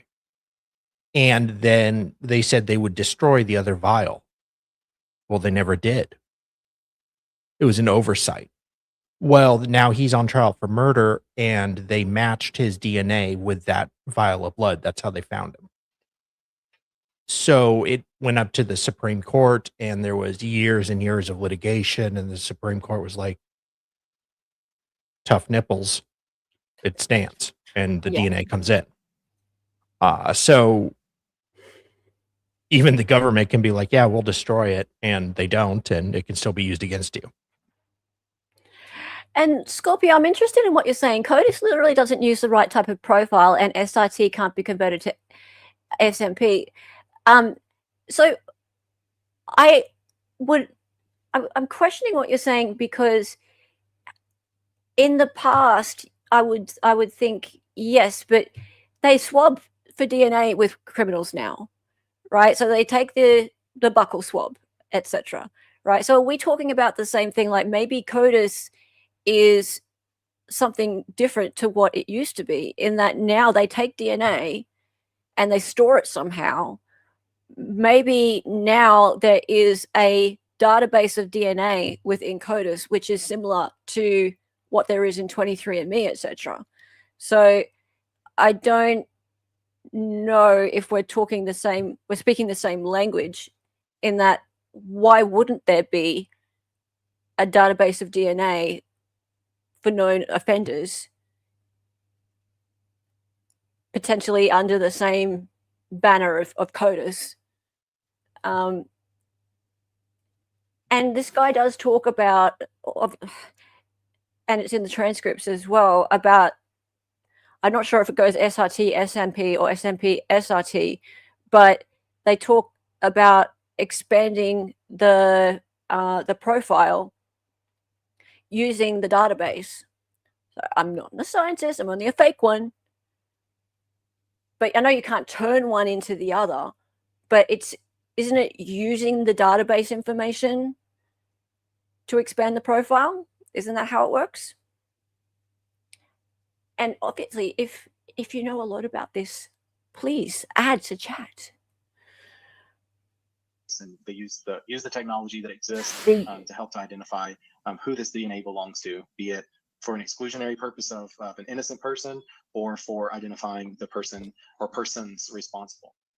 Exactly. And again, Colby, I can't thank you enough. I'm putting the DNA Solves link up again. Everybody, if you want to make a one-time donation to help a family get the DNA test that they need to identify their loved one, you can make a one-time donation, or you can become a monthly subscriber. A lot of people in chat are already monthly subscribers, and I thank you so much, everybody. But again, this is pinned at the top of chat. The link is in chat again, and we'll put it in the description. Colby, I can't thank you enough. Please give everybody our love at Othram, and thank them all for all their hard work. It's a very loving, incredibly caring group of people that work nonstop. So thank you, Colby. We owe you one, my dear. Thank you, Trisha. Thank you, Stacey. Have a good night. Bye-bye. You too. I just love him. Don't you adore him? He was great. I know. He is so good. And he's so patient, because again, really, I'm just like this toddler, keeps asking the same question over and over. But mom, what about this? And he's so calm. I know. And he's so, he's so smart. My gosh. I mean, the way he describes things, it's like you can understand it, Yeah, everybody, he's feeling the love in chat tonight, because he's getting it. That's for sure. So So anyway, we'll wait and see. And again, I want to stress, everybody's saying, well, how come Othram isn't doing it? Well,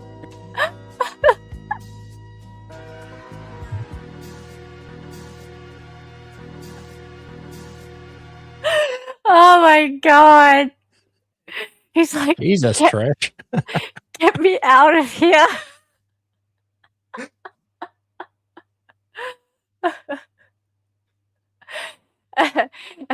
Stacy is glad she's got her camera off right now. She's just With their frogs. Even the frogs are looking away. Jesus, Stacy. It's too much. You're making us blush. Oh, dear. First of all, Othram has to be asked by law enforcement. They never just jump in. Okay, yeah. People in chat are asking, why are Othram doing the work? People in chat are right now asking, why is she still talking? Why? Oh, hang on. My cat's getting upset. I'm screaming, yelling too much. What's going? It's you. do you need to let him out? Yeah, I need to let him out. You talk. Yeah. You talk. Okay. Well, we don't want Seraph to go drop a grumpy on the carpet. So, what's that buzzing noise? Oh, whoops. Let's see. Trisha thinks she's on Perfect Match. Yeah.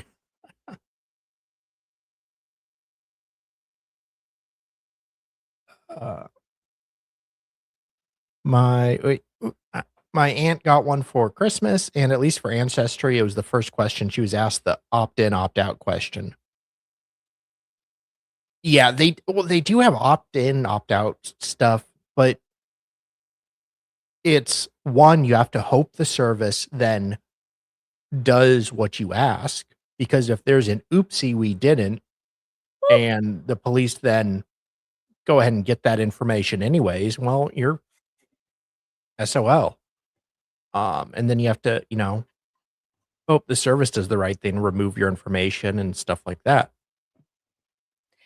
That's a really good question, HMS. How did Othram even find Trisha?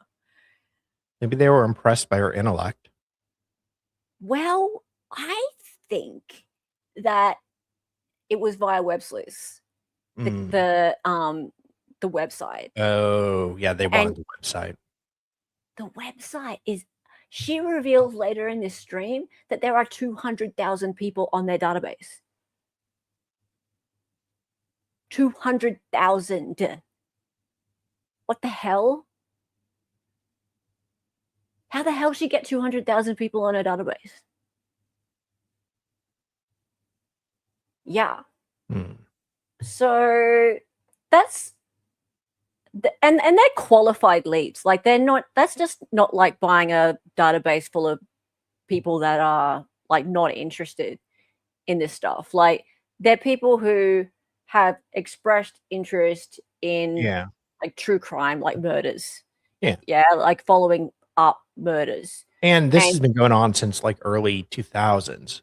2004. So, yeah. 2004. So I mean, there was nothing in the true crime community back then. So if she, I mean, as much as we make fun of her for being a dummy, she was really way ahead of her time in setting up a website like this for the true crime people to meet up, the forum. Yeah. Back in the, mid to late 2000s, that was probably one of the only places out there. Maybe. Yeah. So, or at the very least, not a lot of competition. So go read Websleuths privacy notice. Yeah, so I mean, if you think about the fact that what we were just reading in that transcript for that closed hearing, Brian Cobberger, if that's the case, if Facebook groups around the time of the Golden State Killer case were pushing back against investigative genetic genealogy, and they were, like, these companies were looking for ways to change public opinion. The best way to change public opinion is to go directly to the people who are interested. What's going on? Oh, do you want to go back to it? Yeah. Directly to the people who are interested in this stuff and change their opinions because they influence other people. Go, hey, can I do that? They are invited by law enforcement. And the sheriff works with his own lab, which is great. I know nothing about it, but oh, good. It was one of the only sites back then. Good. I was worried I was just talking out of my ass there. I mean, it's just like, it was a logical to make that there was no real like true crime stuff out there back then. Make DNA great again. Why do people keep swiping left on me? Certainly not seen anything negative. Everything has been positive about the lab, and they've nothing they've got negative. The DNA test. They've got the preliminary DNA test done. They said they're doing some quality control things. I think she requires a sample of DNA from all her lovers. That's how she that's her pickup line. Yeah, keeps in a necklace. I believe Othram has made their own database that people can test with or upload their results from somewhere else. All is consensual. It's consensual. Do you want to upload your DNA? It's consensual.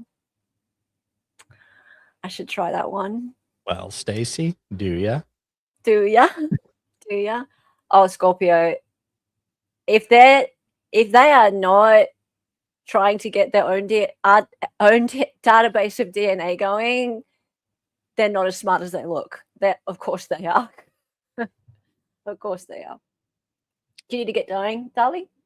Yeah, I'm sorry. That's right. I'll be in chat though. Okay. See you. Toodles. Hopefully they'll get a match. What were you going to say, Stace? Oh, I was just laughing at that. Oh. You know, a lot of those gloves are probably going to end up being the searcher's gloves. I know, exactly. But hey, it's what, what else can you do? Exactly. Yes, they should check every single one of them. You never know, but that's probably will be a lot of those. I accidentally banned somebody. Oh, whoops. No, let me try. Let me look. Oh no. Oh no. Here, I can fix it. Did you leave? Fix it, please. Hurry. For God's sake, did you leave here with the playing? Thank you. Okay. Anyway, so now let's get back. Let's talk about what has happened today. I want to read what the sheriff said. All right. So let me grab that really quickly here. Here it is. Okay, here's what the sheriff put out today. A statement from Sheriff Chris Nanos on the Nancy Guthrie investigation. Oh, here we go. To be clear, the Guthrie family, to include all siblings and spouses, has been cleared as possible suspects in this case. The family has been nothing but cooperative and gracious and are victims in this case. To suggest otherwise is not only wrong, it is cruel. The Guthrie family are victims, plain and simple. Please, I'm begging you, the media, to honor your profession and report with some sense of... Okay, Trisha's going to start with the virtue signaling now, because this is what she's been saying all along, everybody. Trisha was right. Trisha is the bastion of truth. She knows all, and she's going to get mad. She's going to get mad. She's going to get up on her high horse now. This is the moment. She's been waiting for this. She's been waiting. That is unforgivable. This is unforgivable. It's unforgivable, and the sheriff is saying so. She's been waiting all of this live stream, but she had to have her moment with the guest, Colby Lazion, first. And like now that she's climaxed, it's time. Compassion and professionalism. Okay, now, I am so glad he put out that statement. I think that was great. But let me tell you why this is upsetting.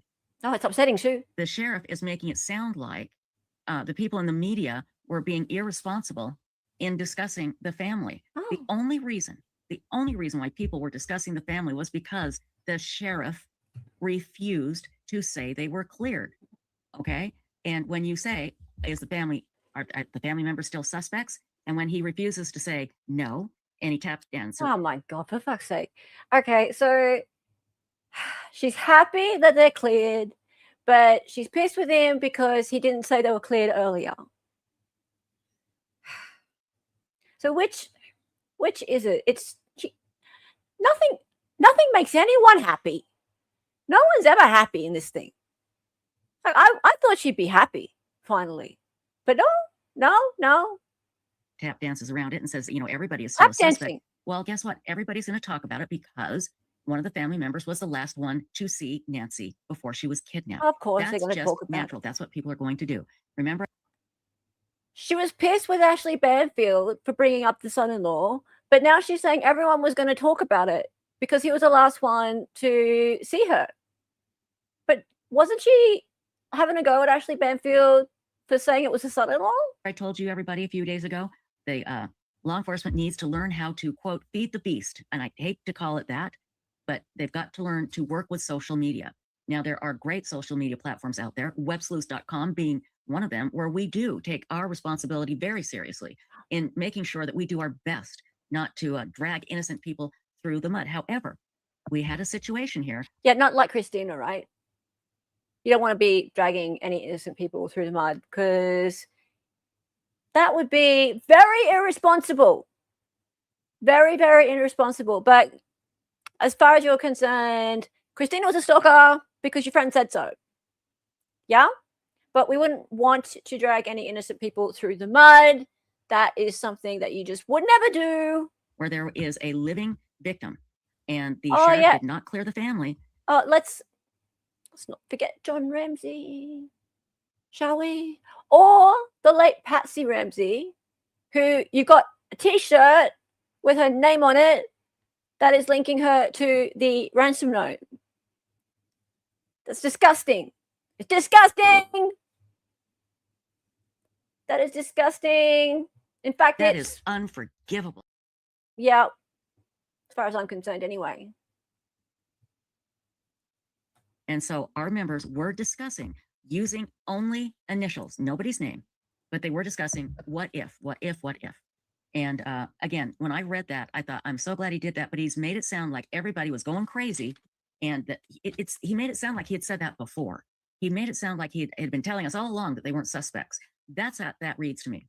But again, I think, and a lot of people have suggested this, that they got some test results today.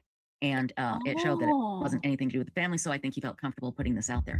But I do resent the implication that some people were being irresponsible. She makes 0 sense. She presents the implication that some people were being irresponsible. Lady, you were calling people irresponsible. Like, legit. We showed you calling people irresponsible. You called Ashley Banfield irresponsible. Like, and now you're pissed that the sheriff is saying that people were irresponsible. I don't get it. Like, what? Is she on drugs? Is this woman on drugs? What is going on? Well, again, we're going to discuss this case. It's just how it is. And it's only natural to discuss the people that were closest to her, closest to Nancy, and the ones that were last to see her. So when he did this today, all talk of the family. Now it makes sense to talk about the family. Now he said not to talk about the family. It makes sense to talk about the family. Suspects is shut down on Websleuths. We do not allow it. It is done. So, and I'm glad he did that. But again, it was this to suggest otherwise is not only wrong, it is cruel. The Guthrie family are victims, plain and simple. Please, I'm begging you, the media, to honor your profession and report with some sense of compassion and professionalism. Well, everybody, I shouldn't say everybody, the people I were reading we were on Websleuths, but we were told that the family wasn't cleared, and again, this was worded in a way that I think made the sheriff feel better about himself, to come down hard on everybody. And I get it, and if I was that family, if I was the Guthries, I would be so devastated. Not only are you dealing with the loss of your mother being kidnapped, not knowing where she is, not knowing if she's dead or alive, but then you have everybody digging up your business and accusing you of things. It's horrible. I'm not saying it's not a horrible situation. again, there's no book, and I'm not trying to get down on the sheriff. Stacy, there's no book on how to handle. Now you're not trying to get down on the sheriff. I think a lot of people are mad at him, but it's tough getting thrown in. Thank you, Googie. Yeah, I guess we can show Trisha pre-Othram.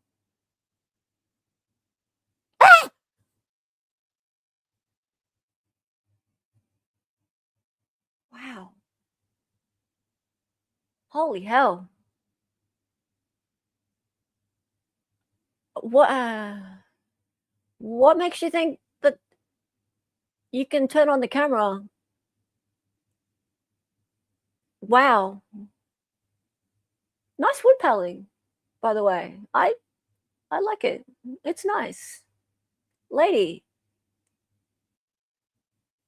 See, this is the way she's speaking right now goes more with this look. I have to say. Like, it makes more sense. This look makes more sense with the audio that we're hearing.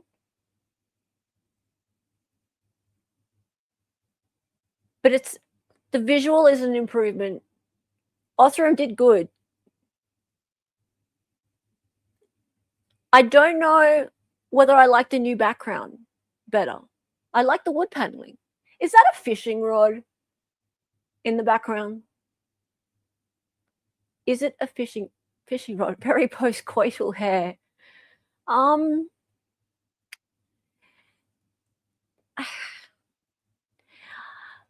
think it might be post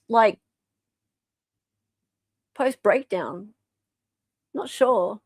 I guess Othram Deal came with a better hairbrush. Yeah. I think she looks more natural here. Yeah, the natural look is nice. Men like the natural look. You think it's pool cue? It might be a pool cue.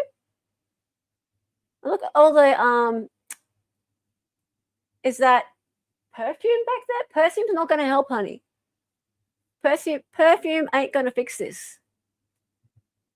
Is that alcohol? No. You spotted it, Dolly. Hang on, we'll listen to her talk just for a sec. This is Websleuths in the raw. What? I thought, I need to show you how we prepare for a Websleuths YouTube live show. Oh, shit. And this is how I look when I get up in the morning. And this is why my animals need therapy. Even the fish, he's traumatized. Do you blame him? Okay, so what we do is I do a lot of preparation here, a lot of research, a lot of going online. In fact, it's all pretty much going online. When we prepare for Websleuths YouTube Live, that's when you see the super sharp professionalism that I always do. It comes through every night. What are you doing? What are you doing? Actually, I can't show you anything. You know why? I just realized I have to use my computer to do my work. So just join us. Okay? Oh, okay. Wait. Next YouTube Live will be... Wait. She's had her teeth done. Look. She's had her teeth done, guys. See?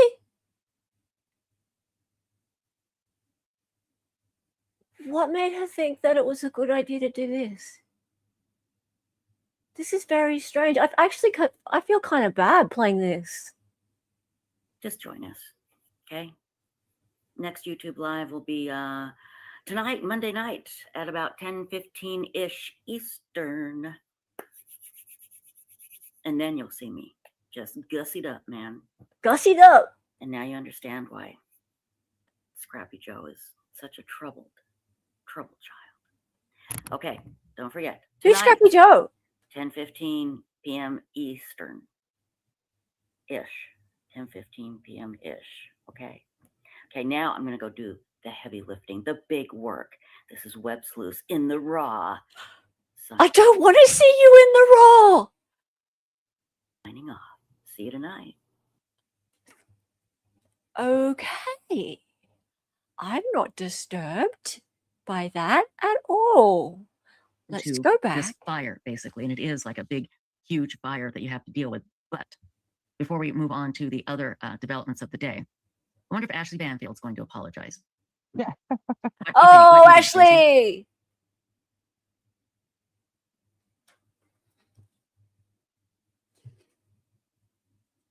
I wonder if Ashley Banfield's going to apologize.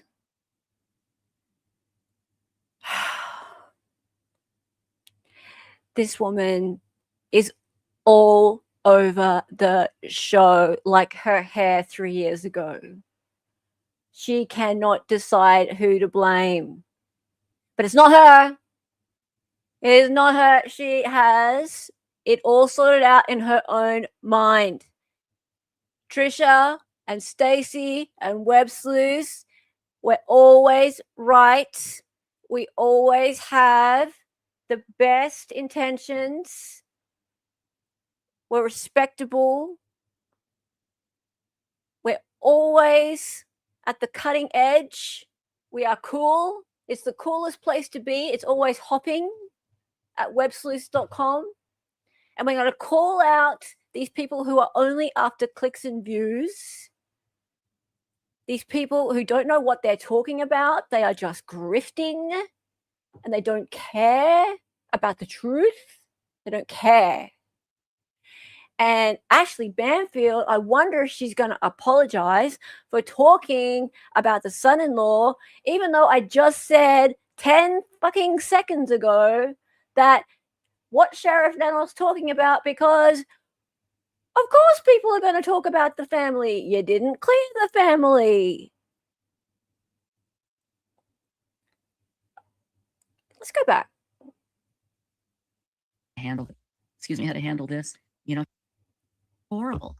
I'm not saying it's not a horrible situation. I just, again, there's no book. And I'm not trying to get down on the sheriff. Stacy, there's no book on how to handle this. He's doing the best he can. I think a lot of people are mad at him, but, it's tough getting thrown into this fire, basically. And it is like a big, huge fire that you have to deal with. But before we move on to the other developments of the day, I wonder if Ashley Banfield's going to apologize. Yeah. What do you think? What do you think, Stacy?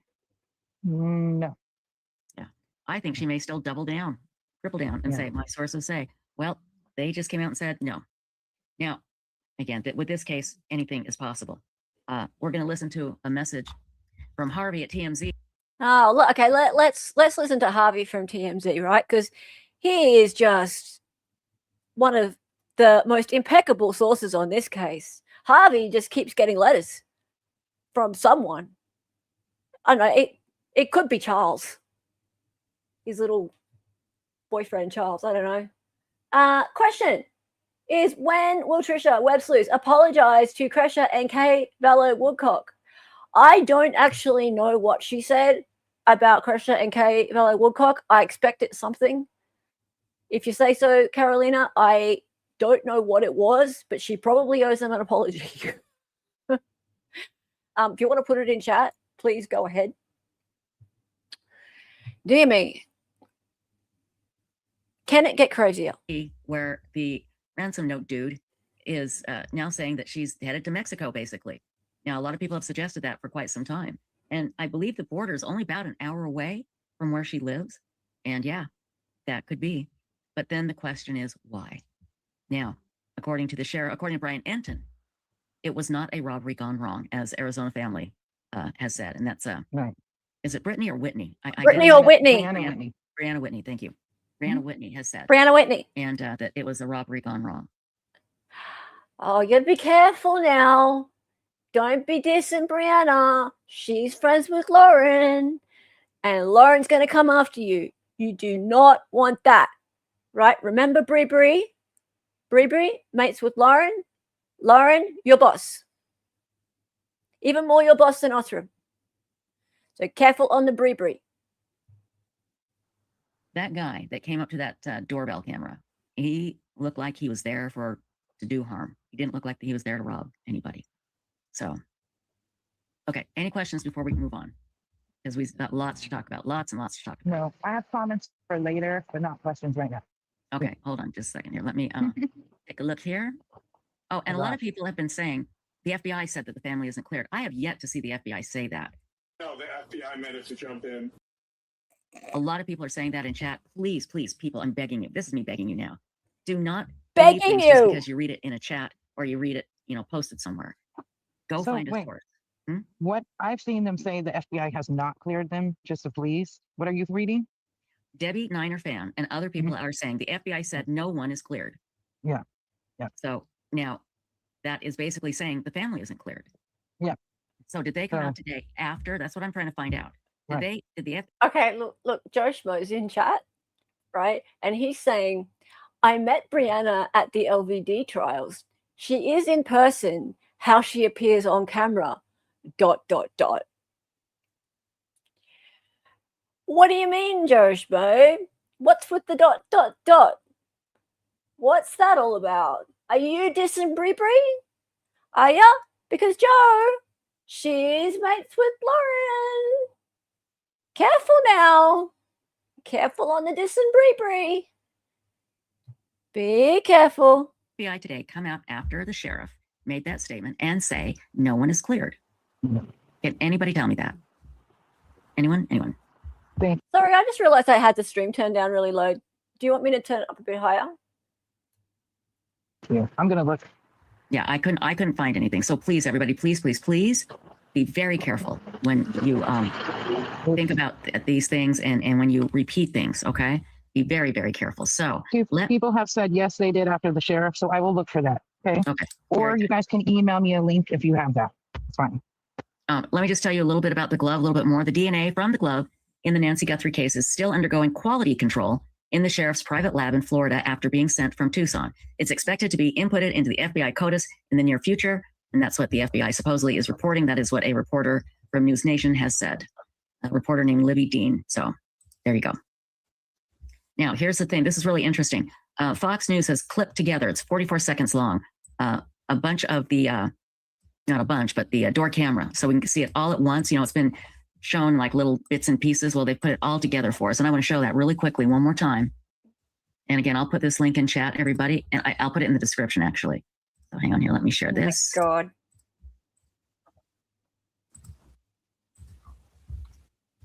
Here we go.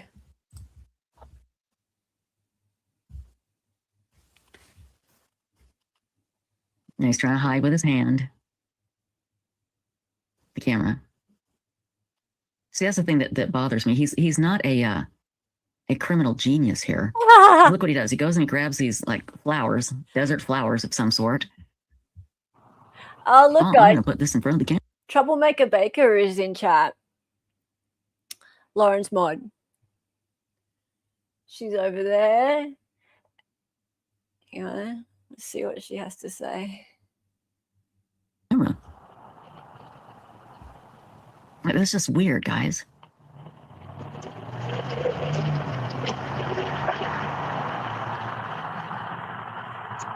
So there you go. That's the whole thing.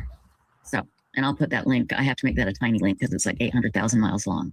So, let's see here.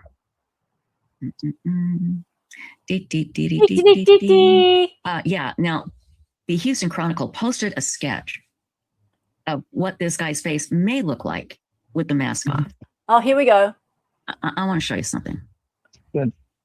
Just hang on here. I want to show this to you. Yeah. Yeah.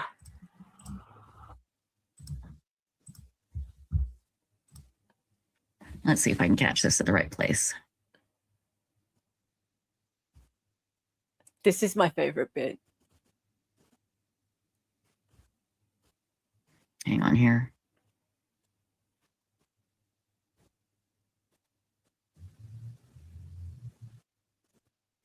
Now, why did they cut that? They did do a cut there. There. Okay. Now, they did a sketch based on what they think the sketch artist thinks he looked like underneath the mask. Now, how accurate do you think that sketch is? Stacy, I'd like your opinion. Stacy, give us your insightful opinion. It's not loading for me for some reason. No. Okay, well, it's just showing a guy in a ski mask in his eyeballs. Yeah. I'm guessing that they used, an internet program to remove it to see what he looked like, and the best guess underneath. That's what It's an internet program, guys. I'm guessing they used an internet program to remove the mask. But there's no, underneath, he could have had tattoos of Tweety Bird all over his face. Absolutely. Tweety Bird. That's what I'm saying. It just, I don't know if that's a good idea. Yeah. Here's the other thing. It could look like somebody that doesn't look anything like him, but looks like somebody else who's an innocent person. Oh, could be. To me, that's so scary to do that. So scary. I want to know what a program they used to do it. That was much fun. And I can't imagine what program that was, because I don't know any program that can look at a mask and go, oh, I know what that person looks like. You can get the shape of the face because it's really tight, but oh, and he did have a tattoo on his right wrist. That's right. Yeah. There's some of them that can remove layers and layers of pixels. Okay. Guys, yeah, I need to break it to Stacy. There's no such thing as layers and layers of pixels. You can't remove layers and layers of pixels. That's not a thing. So pixels are squares of light. There's no layers of them. You can't, when a photo is taken, when a digital image is taken, there's one set of pixels. That's it. It's not like the face is captured underneath the front layer of pixels and then the mask is on top and you can just scrape it away. I don't know what program could do that because it's not possible. Now, I mean, I'm a fake lawyer and a fake scientist and a fake reporter, but I am actually a real graphic designer, and I can comment on this. There is no program that can do that. Mm-hmm. And just what's there is what's actually there. So I need to know. Yeah. Well, let me see if I can find it really quickly. I don't know if I can. Hang on just a second here. I have a new setup that makes it a little easier. Not like doing a lithograph. I think it was the Houston Chronicle, wasn't it, people? Houston Chronicle. Don't discredit Stacy's expertise in technology. No. Sketch. Here we go. Oh, is there an interview? I've got it somewhere. This isn't a great picture, but it's actually a video. Ah, dang it, come on. They didn't even get like a working one. They got a retired police sketch artist. Now I have to watch a commercial. And and this is what I hate about Bing. Oh, now she's going to bitch about Bing. Go to Bing, and it just doesn't bring it up like Google does. So hang on here.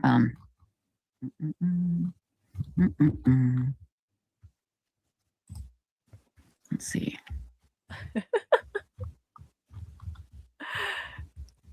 She's getting really... Talk amongst yourselves for just a moment. Stacy, can you... I don't know if you're in the position to be able to look at chat and talk. Are you? Stacy? Stacy, come back. Stacy. Hang on here. Stacy. Earth to Stacy.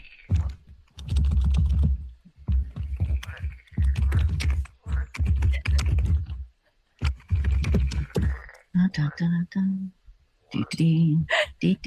don't know what's happened to Stacy. She's still at the hospital, guys. So, yeah. See, I try and bring up the sketch, and it just brings up all these other pictures that I don't want.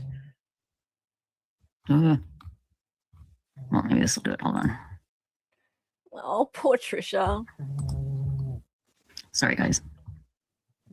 Oh no! Look at the chat's. The chat's like do do do do do do do do. Come on, you have right there. Okay, could you not hear me, Stacy? No, I couldn't. Stacy, can you hear me? Yeah, now I can. Yeah, hold on, guys, just a second. This is the ultimate boomerism. Like seriously, she can't find the sketch. She really, really wanted to talk about the sketch. She has an executive producer. She's now bitching about the fact that her computer goes straight to Bing as a search engine. And Bing, when she searches for the sketch, will bring up everything but the sketch. And it's Bing's fault. They don't have just a flipping picture of the guy. Okay, so hang on. I've got a video. God, no, my computer's frozen. I've got a video with a picture of it. And guys, my computer is completely frozen. So. Oh no! Hang on. I just want you to see this this picture. Oh God! Now it jumped. Oh no! Okay, forget. I'm sorry, guys. I can't. You know what, Bing? Go to hell. You suck. Bing, suck. You just suck. Screw you, Bing. Yeah. Okay, forget it. Sorry. If anybody has that picture, if you could email it to me, please, at websleuthsvideos@gmail.com. I'd really appreciate it. Thank you. I'll check my email as well. Okay, so let's... Can everyone just send me my content to my email now? Because I give the fuck out. No, there we go. Yeah, I would love to see it too, but Bing won't bring it up. Because Bing sucks as a search engine, and that's all I can get on this computer. So. We'll fix it. We gotta fix it.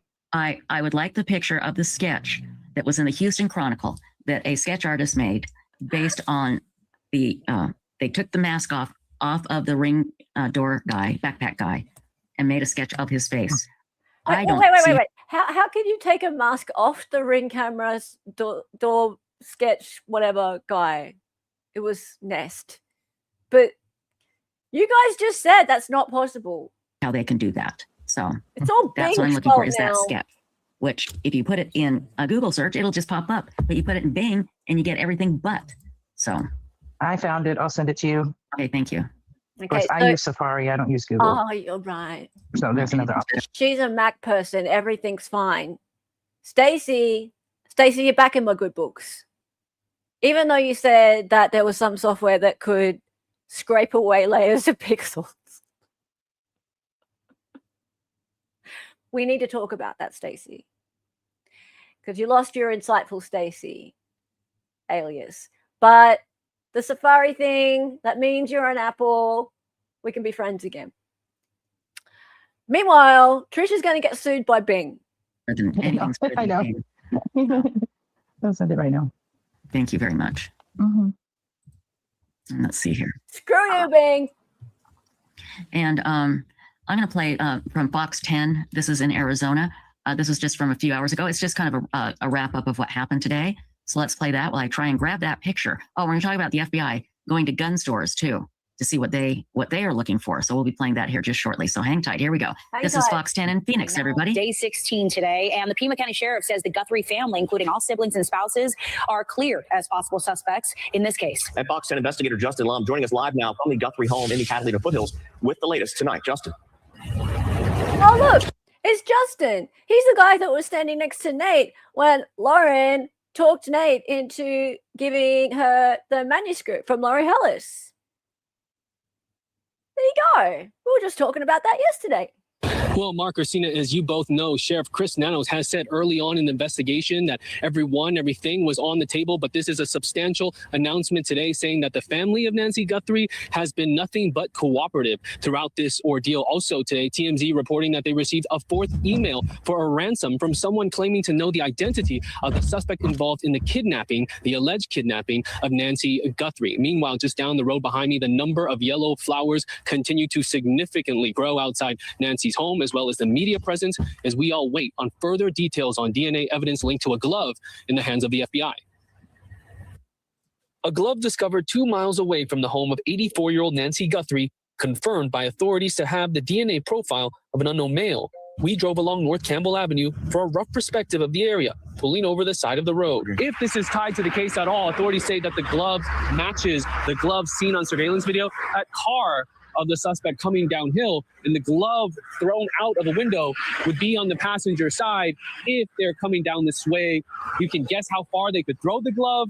This is about, I'd say, 8 to 10 feet away from the roadway, but authorities say that that's where they found the glove, off the side of the road in this area. Now the key is, whose DNA is this? But authorities found the glove a little more than a week after Nancy went missing on February 1st. The FBI received preliminary results over this past weekend, and the process typically takes 24 hours for the profile to enter the FBI's national database known as CODIS, checking to see if it matches anyone who is a convicted felon. A best case scenario could be somebody that was arrested at some point in the past, and CODIS gets a hit, and you're able to find that this person was DNA is degraded through publicly accessible files or anything, right? It's like the worst possible. Oh, okay. Outside Nancy's home may have been purchased from Walmart, but is not exclusive. Not a Walmart. There is always a Walmart. In every case, there's a white van and there's a Walmart. Every single one. Exclusively available at Walmart. Sheriff Chris Nanos tells me so far, only the Ozark Trail backpack worn by the suspect is exclusively sold at Walmart. Well, that's good. It's only sold at Walmart, so that shouldn't mean there's too many out there. Because there's not any, like, a bunch of Walmarts or anything, right? It's like the worst possible. Hey, look, she made a joke.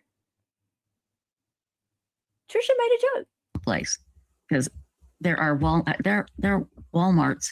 You step out of a 7-Eleven and you walk into a Walmart. I mean, oh my gosh, it's like everything that could possibly be difficult about this case seems to happen. But let's continue now. This is Fox 10. We love Fox 10. We love Justin Lum. Here we go. As detectives work with management for more leads, PCSD also says this case was never a burglary gone wrong, and the investigation into Nancy's disappearance remains very active. And an important reminder, the reward for information leading to the location of Nancy or leading to an arrest in this case is $100,000. And remember, investigators are saying that the glove found off the side of the road about 1.5 miles away, that the appearance is what is similar to the glove seen on surveillance video. Mark, Christina? Yeah, Justin, last week we saw lots of activity outside of Nancy. Yeah, a profile to hit the CODIS system still. Blah, blah, blah. Don't blame for. And then he'd also put that statement in that to get Justin Lum here alongside I our want to see traditional what media. she says about. All right, Justin I Lum. want to see what she says about Justin Lum. Oops. I just love Justin Lum. Whoa! Stace, are you there? Yeah. Okay. I don't know if you all remember this. I tried to get Justin Lum as a guest on our show during Lori Daybell's trial in Arizona. And his people put me through hell. He didn't. I emailed him and told him, I said, they are not letting me anywhere near you, Justin. And he was so sweet and so gracious. But oh my gosh, they were just like, I basically had to say, okay, look, here is blood type of my firstborn male child. He's never been in trouble. I don't have any grandkids. I have a grand dog. Do you want to look into him? I mean, it was unbelievable. I never got him on. What?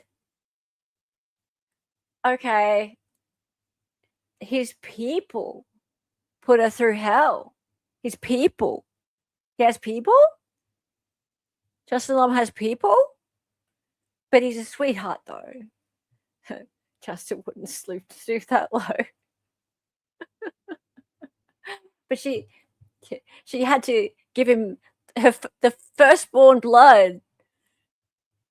What the hell? Like, of course she has to give some DNA because that's how she buys her way into things. So Justin contradicts Brianna's claim. Well, everyone's contradicting Brianna's claim because Brianna's claim is absolute BS.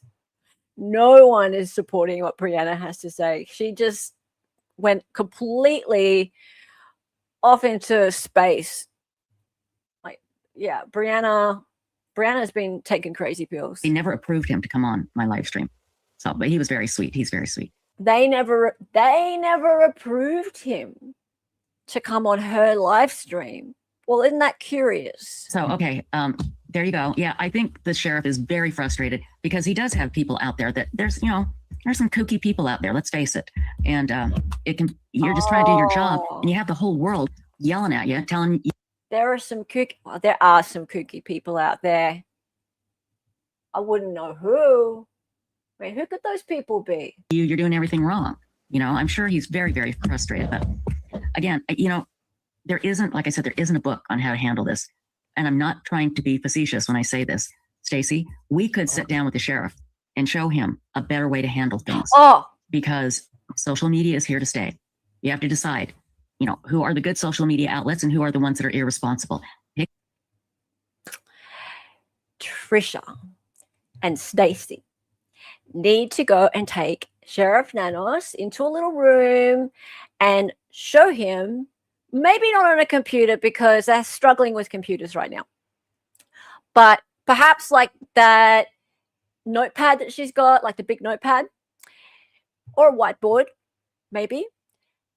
Take him through their list of who are the good YouTubers and who are the bad YouTubers, because they know like who are the responsible ones and who are the irresponsible ones, because there are some that are very, very bad and some that have a little halo over their head. Not very many have the halo, only a few very select ones, and they've decided who they are and they're written down in her little book. But don't make her search them up because Bing sucks. Bing really, really sucks. Take those, deal with those, okay, and release a little bit of information and let the people help.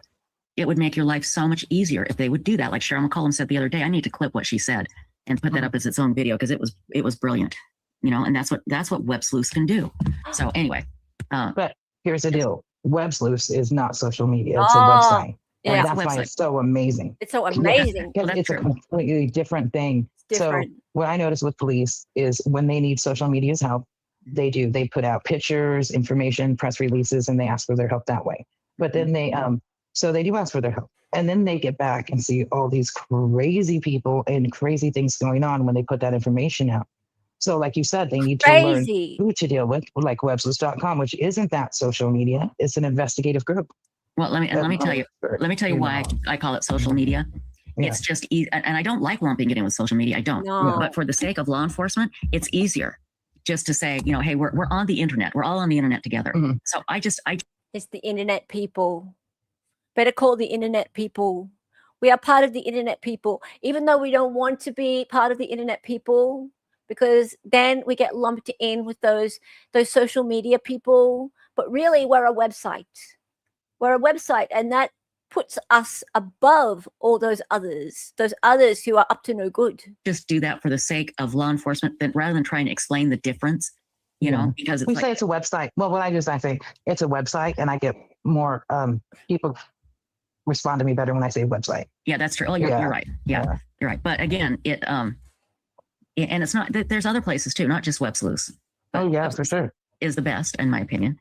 And again, and that's the only one I focus on. So Oh, I would never. Yeah, I mean, because it is the best. And you know, if they gave us a little something, I mean, look at what our members are doing now. Just how, like I said, we have over 32,000 individual posts on this case right now. It takes decades to get that many posts on a case on Websleuths, and it's been 2 weeks. Yeah, so. And Websleuths is so full of experts. You have this. There's nowhere else in the world you're going to find over 200,000 people, so many of them experts in a certain field. Are you going to get that many people in one shot that you can hand information? There's 200,000 people with so many of them experts in a certain field, and they're all on Websleuths, and they're all working so hard to solve a crime. Wow, that sounds really good.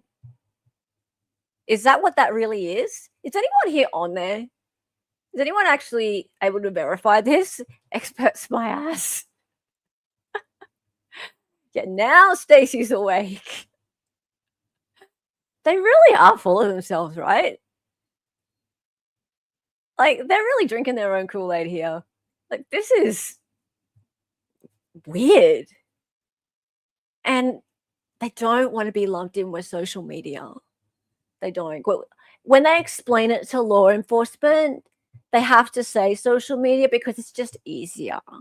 It's much easier that way, but they don't like to lump themselves in with social media because there's so many experts that are working on this site. When I say like they're working to solve the case. Yeah, they're working on it. And they will work on it night and day for free. For free. For free. And glad to do it. Happy to do it. I have no idea what this is, but I'm going to put it here. Just curious, what do they charge? $790 an hour? Just wondering. Okay, I don't know who you're saying charges. No, I don't know anybody that charges that. For what? Good Lord. I don't know. Tell me what that job is for $790 and I'll do that. Yeah, what's that? I have no idea. No clue. So anyway, okay. Websleuths, by the way, is free. And it will always be free. So you just need to join in and you can help. You can help in these cases. You know, people are always asking, how can I help? You never know. You might be the person that finds something in a case nobody else has been able to find. Exactly. Or recognize something. And there we go. And there you go. There you go. Hey, is Joe Schmo still here? Oh, no. It was a second ago, so I'm hoping he's still here. He could come on at the end of the show tonight to talk about the London case. Play his video again. So we'll do that here in just a minute. We still have some more stuff that we need to go over, okay? So now we know about the what's going on with the glove, okay? Waiting for the glove, doing a few things. It's going to go into CODIS, and then that's going to be, but again, if they get a match in CODIS, guys, you have to remember, it could mean nothing. It could mean they don't nothing. Know if that glove is an actual match to the glove from Backpack Guy. They have no idea. Yeah, right. So this is a long shot. This is, I'd love to have the sheriff on, but there's no way in hell. I think not right now. He wouldn't. Yeah. Yeah. So anyway, yes, I did, Harriet. I saw Brian Enton's interview with the union president of law enforcement officers. Yeah. Because he's this guy that Brian interviewed, he's got the protection of the union behind him. And he said, so he can speak freely. And Brian said, are you going to be called in for this interview? He goes, absolutely. I'll be called in immediately for doing this interview. But he's not worried. I saw that on Duty Ron. So. Oh, she saw it on duty. She saw it on duty. Okay. Well, I don't know what she's talking about. Brian interviewed a union president of the law enforcement officers who said that the sheriff is not respected. Really? That doesn't sound very good.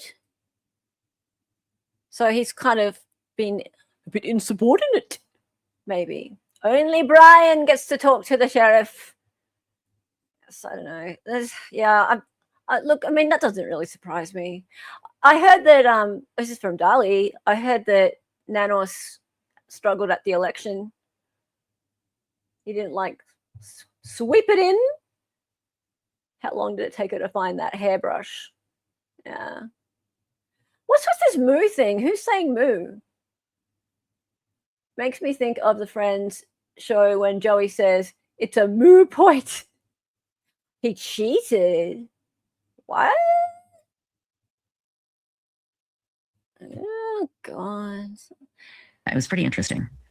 And, you know, again, we don't know what's going on there, people. It's so easy to sit back and judge everybody. It really is. And I do it all the time, but it's okay if I do it. Not if you guys do it. But I can't.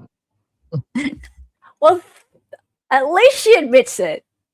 At least she admits it, right? Because this is what we've been noticing. It's okay if she does it, but no one else is allowed to do it. Yeah. So this is what we've been noticing for the last few weeks, especially. Trisha, and that's actually quite a cute screenshot there. Trisha gets to judge everybody, but it's not okay for anyone to judge her. Trisha's extremely judgmental. An extremely judgmental person. Everything is disgusting. And everything makes her so mad. And then it's like, well, but of course everyone's going to be questioning the sheriff because he did this wrong. But Ashley Banfield should apologize. Yeah, he won by 400-ish votes and was accused of sabotaging his opponent. Really? Well, at least she's at this moment, yes. Yes, HMS, at least she is honest. Exactly. And I gotta say, that is the nicest screenshot I've seen of Trisha ever. And I will do her the honor of taking that down, taking that screenshot right now. Because I've taken some nasty screenshots of her, but I need to be even-handed and take that nice screenshot of her.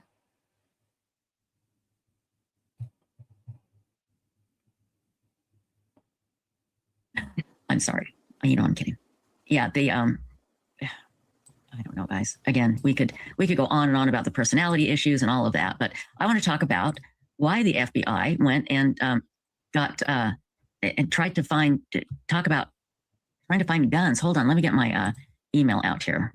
Yeah, so I was wondering because some reports have said he had a holster on, the person in that video. Mm-hmm. And okay. I'm going to look and see. Cheryl said something about it. I'll see if I can find what she said. Okay, where is my? Here it is. Here we go. Yeah, it looked like it had something more nefarious. You know, I'm hoping it's not something more nefarious, like shells were found in the house or something. I hope it's not something more nefarious. When I read that made my heart stop. So I know it is scary. It's very scary. And this is a Brian Enton report about the FBI visiting gun stores. Okay, so let's see what we can find out about this. Everybody, hang on. Let's go. Hang on. Here we go. Where the search for 84-year-old Nancy Guthrie is now in its third week. New this afternoon, the Pima County Sheriff has officially cleared the entire Guthrie family as possible suspects. That includes all siblings and their spouses. Sheriff Chris Nano said in a statement that, quote, the family has been nothing but cooperative and gracious and are victims in this case. To suggest otherwise is not only wrong, it is cruel. With the family cleared, investigators remain focused on the evidence. The suspense at this hour centers around forensics. Specifically, police are awaiting DNA results from a glove found 2 miles from Guthrie's home. That might not seem significant. Authorities have found at least 16 gloves in their search, many of them belonging to other searchers, but the FBI says this one is different. It appears to visually match the glove of the masked suspect in that surveillance video from Guthrie's front door camera. Now, testing is underway to find the person who wore it. And police aren't just focusing on the gloves from that video. The Pima County Sheriff says his team is consulting with Walmart because the suspect's clothing appears to come from the retail giant. In fact, Walmart exclusively sells that 25-liter Ozark Hiker backpack that the suspect was wearing in that video. Meanwhile, in just a moment, this time. Whoa. But it's never too late. And you're not lost or alone. And it is never too late to do the right thing. All right, let's get our coverage started with News Nation's Brian. That is that FBI agents have been to several gun stores right here in the Tucson area. And when they show up to the gun stores, I have learned that they have 40 names and 40 photographs that they are showing employees of the gun stores and asking them if any of those people have been inside the store. I wonder if this is a little bit like a police lineup when, you know how they have a lot of people who they know aren't connected, but they've got the photos up because they need to not show bias. Like, there's a word for it. I can't remember what the word is for it, but they can't show like all people who they think are connected to the crime. So maybe there might be like 3 people in there who they consider might be suspects, but they show 40 people. And if the gun store owner goes, I saw that person, and they pick that person out of the 40 people, then that really is a potential lead. Confirmation bias. Yeah, exactly. But no, there's a term for it. There's a name for the test, and it's named after a person who created the test. And obviously I just don't have that name going right now, but it's usually used in police lineups. And they'll put like a lot of people up, but obviously they're not all suspects. I'm glad I don't live in Tucson right now, I swear. Or if any of those people have purchased weapons. So that's brand new. Again, we just confirmed that. In terms of the DNA testing, there's a lot evolving there too. News Nation's Libby Dean has confirmed that the DNA that was pulled off of a glove about 2 miles from where I'm standing outside Nancy Guthrie's house, the DNA has yet to be put into the CODIS FBI database, but that it is going to be happening soon, which is significant because once they get it into the database, at that point, they will be able to cross-reference it against other criminals who are in that database and perhaps maybe make a match. And lastly, Elizabeth, remember Friday night, there was that big FBI raid that we were at. There were no arrests made. But I am told not to think that that is totally off the table yet in terms of possibly being connected.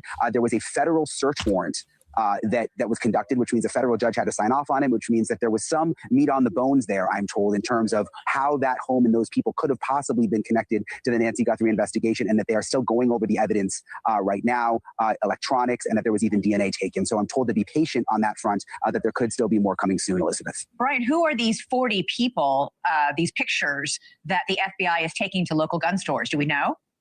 We don't know the names, but again, we just confirmed this. So they have 40 names and 40 pictures. Does that mean that there are 40 persons of interest? No. 40 people that they're interested in? Are they putting some pictures and names in there just to sort of, that aren't even involved, just to kind of like, you know, throw people off a little bit? We don't know, but I do know that we've confirmed several gun shops. They say the FBI agents have shown up with 40 names and 40 photos. This is just within the last couple of days, and have asked them whether they have been inside the shop or whether they have purchased a gun. All right. If you manage to learn from your sources how they landed on those 40 people, come give us a wave. We'll bring you back. That is intriguing information. Thank you for watching. I want you to take a look Thank you for watching. The Websleuths discussion going on right now on Nancy Guthrie. It is amazing. It's amazing. Let me get this here. Let me get this. Hang on. And this link's going to take you to the sheriff's statement from today. So let me get it here.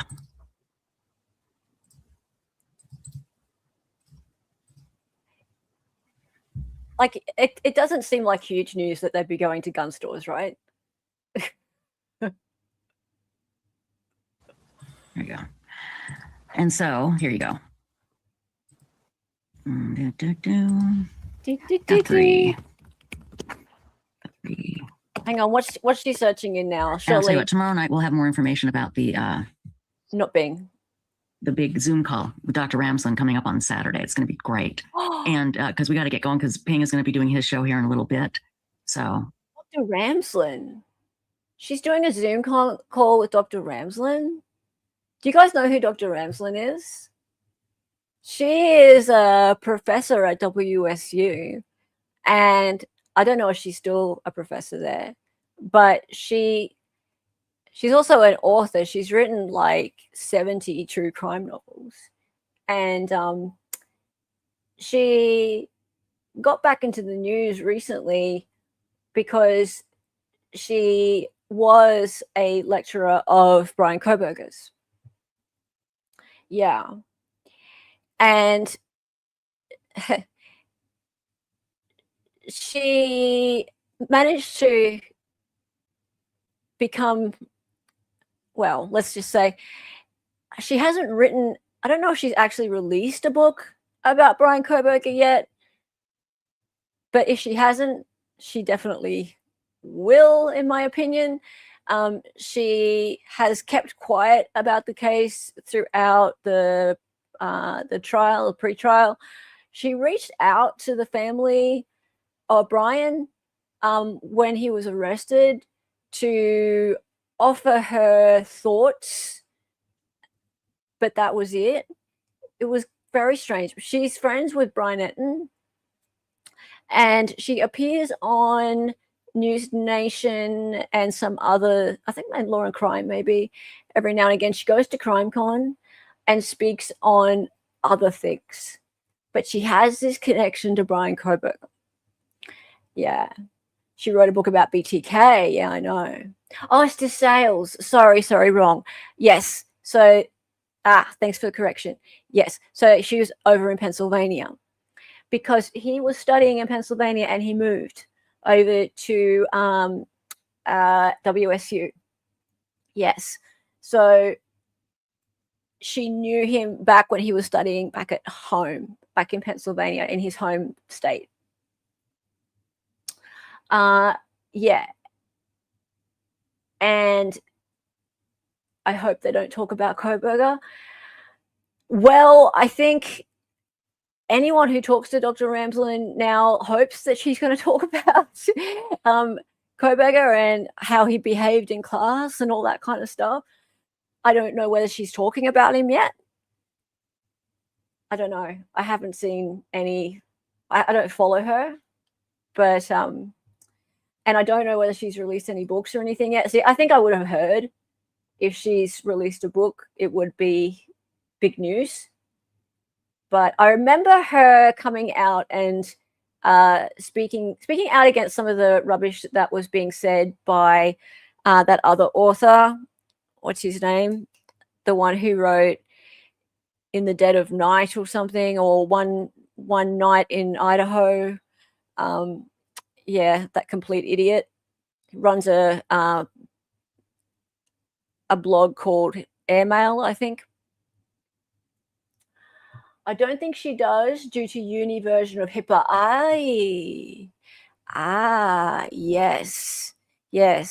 So yeah, look, there's that old man who likes to appear on lots of news shows and things, and he wrote a book that was complete conjecture, absolute fiction, all about how the family felt and what Brian was thinking when he committed the murders and all those sorts of things. And it's absolute twaddle because Brian's never said anything. He's only spoken 3 words.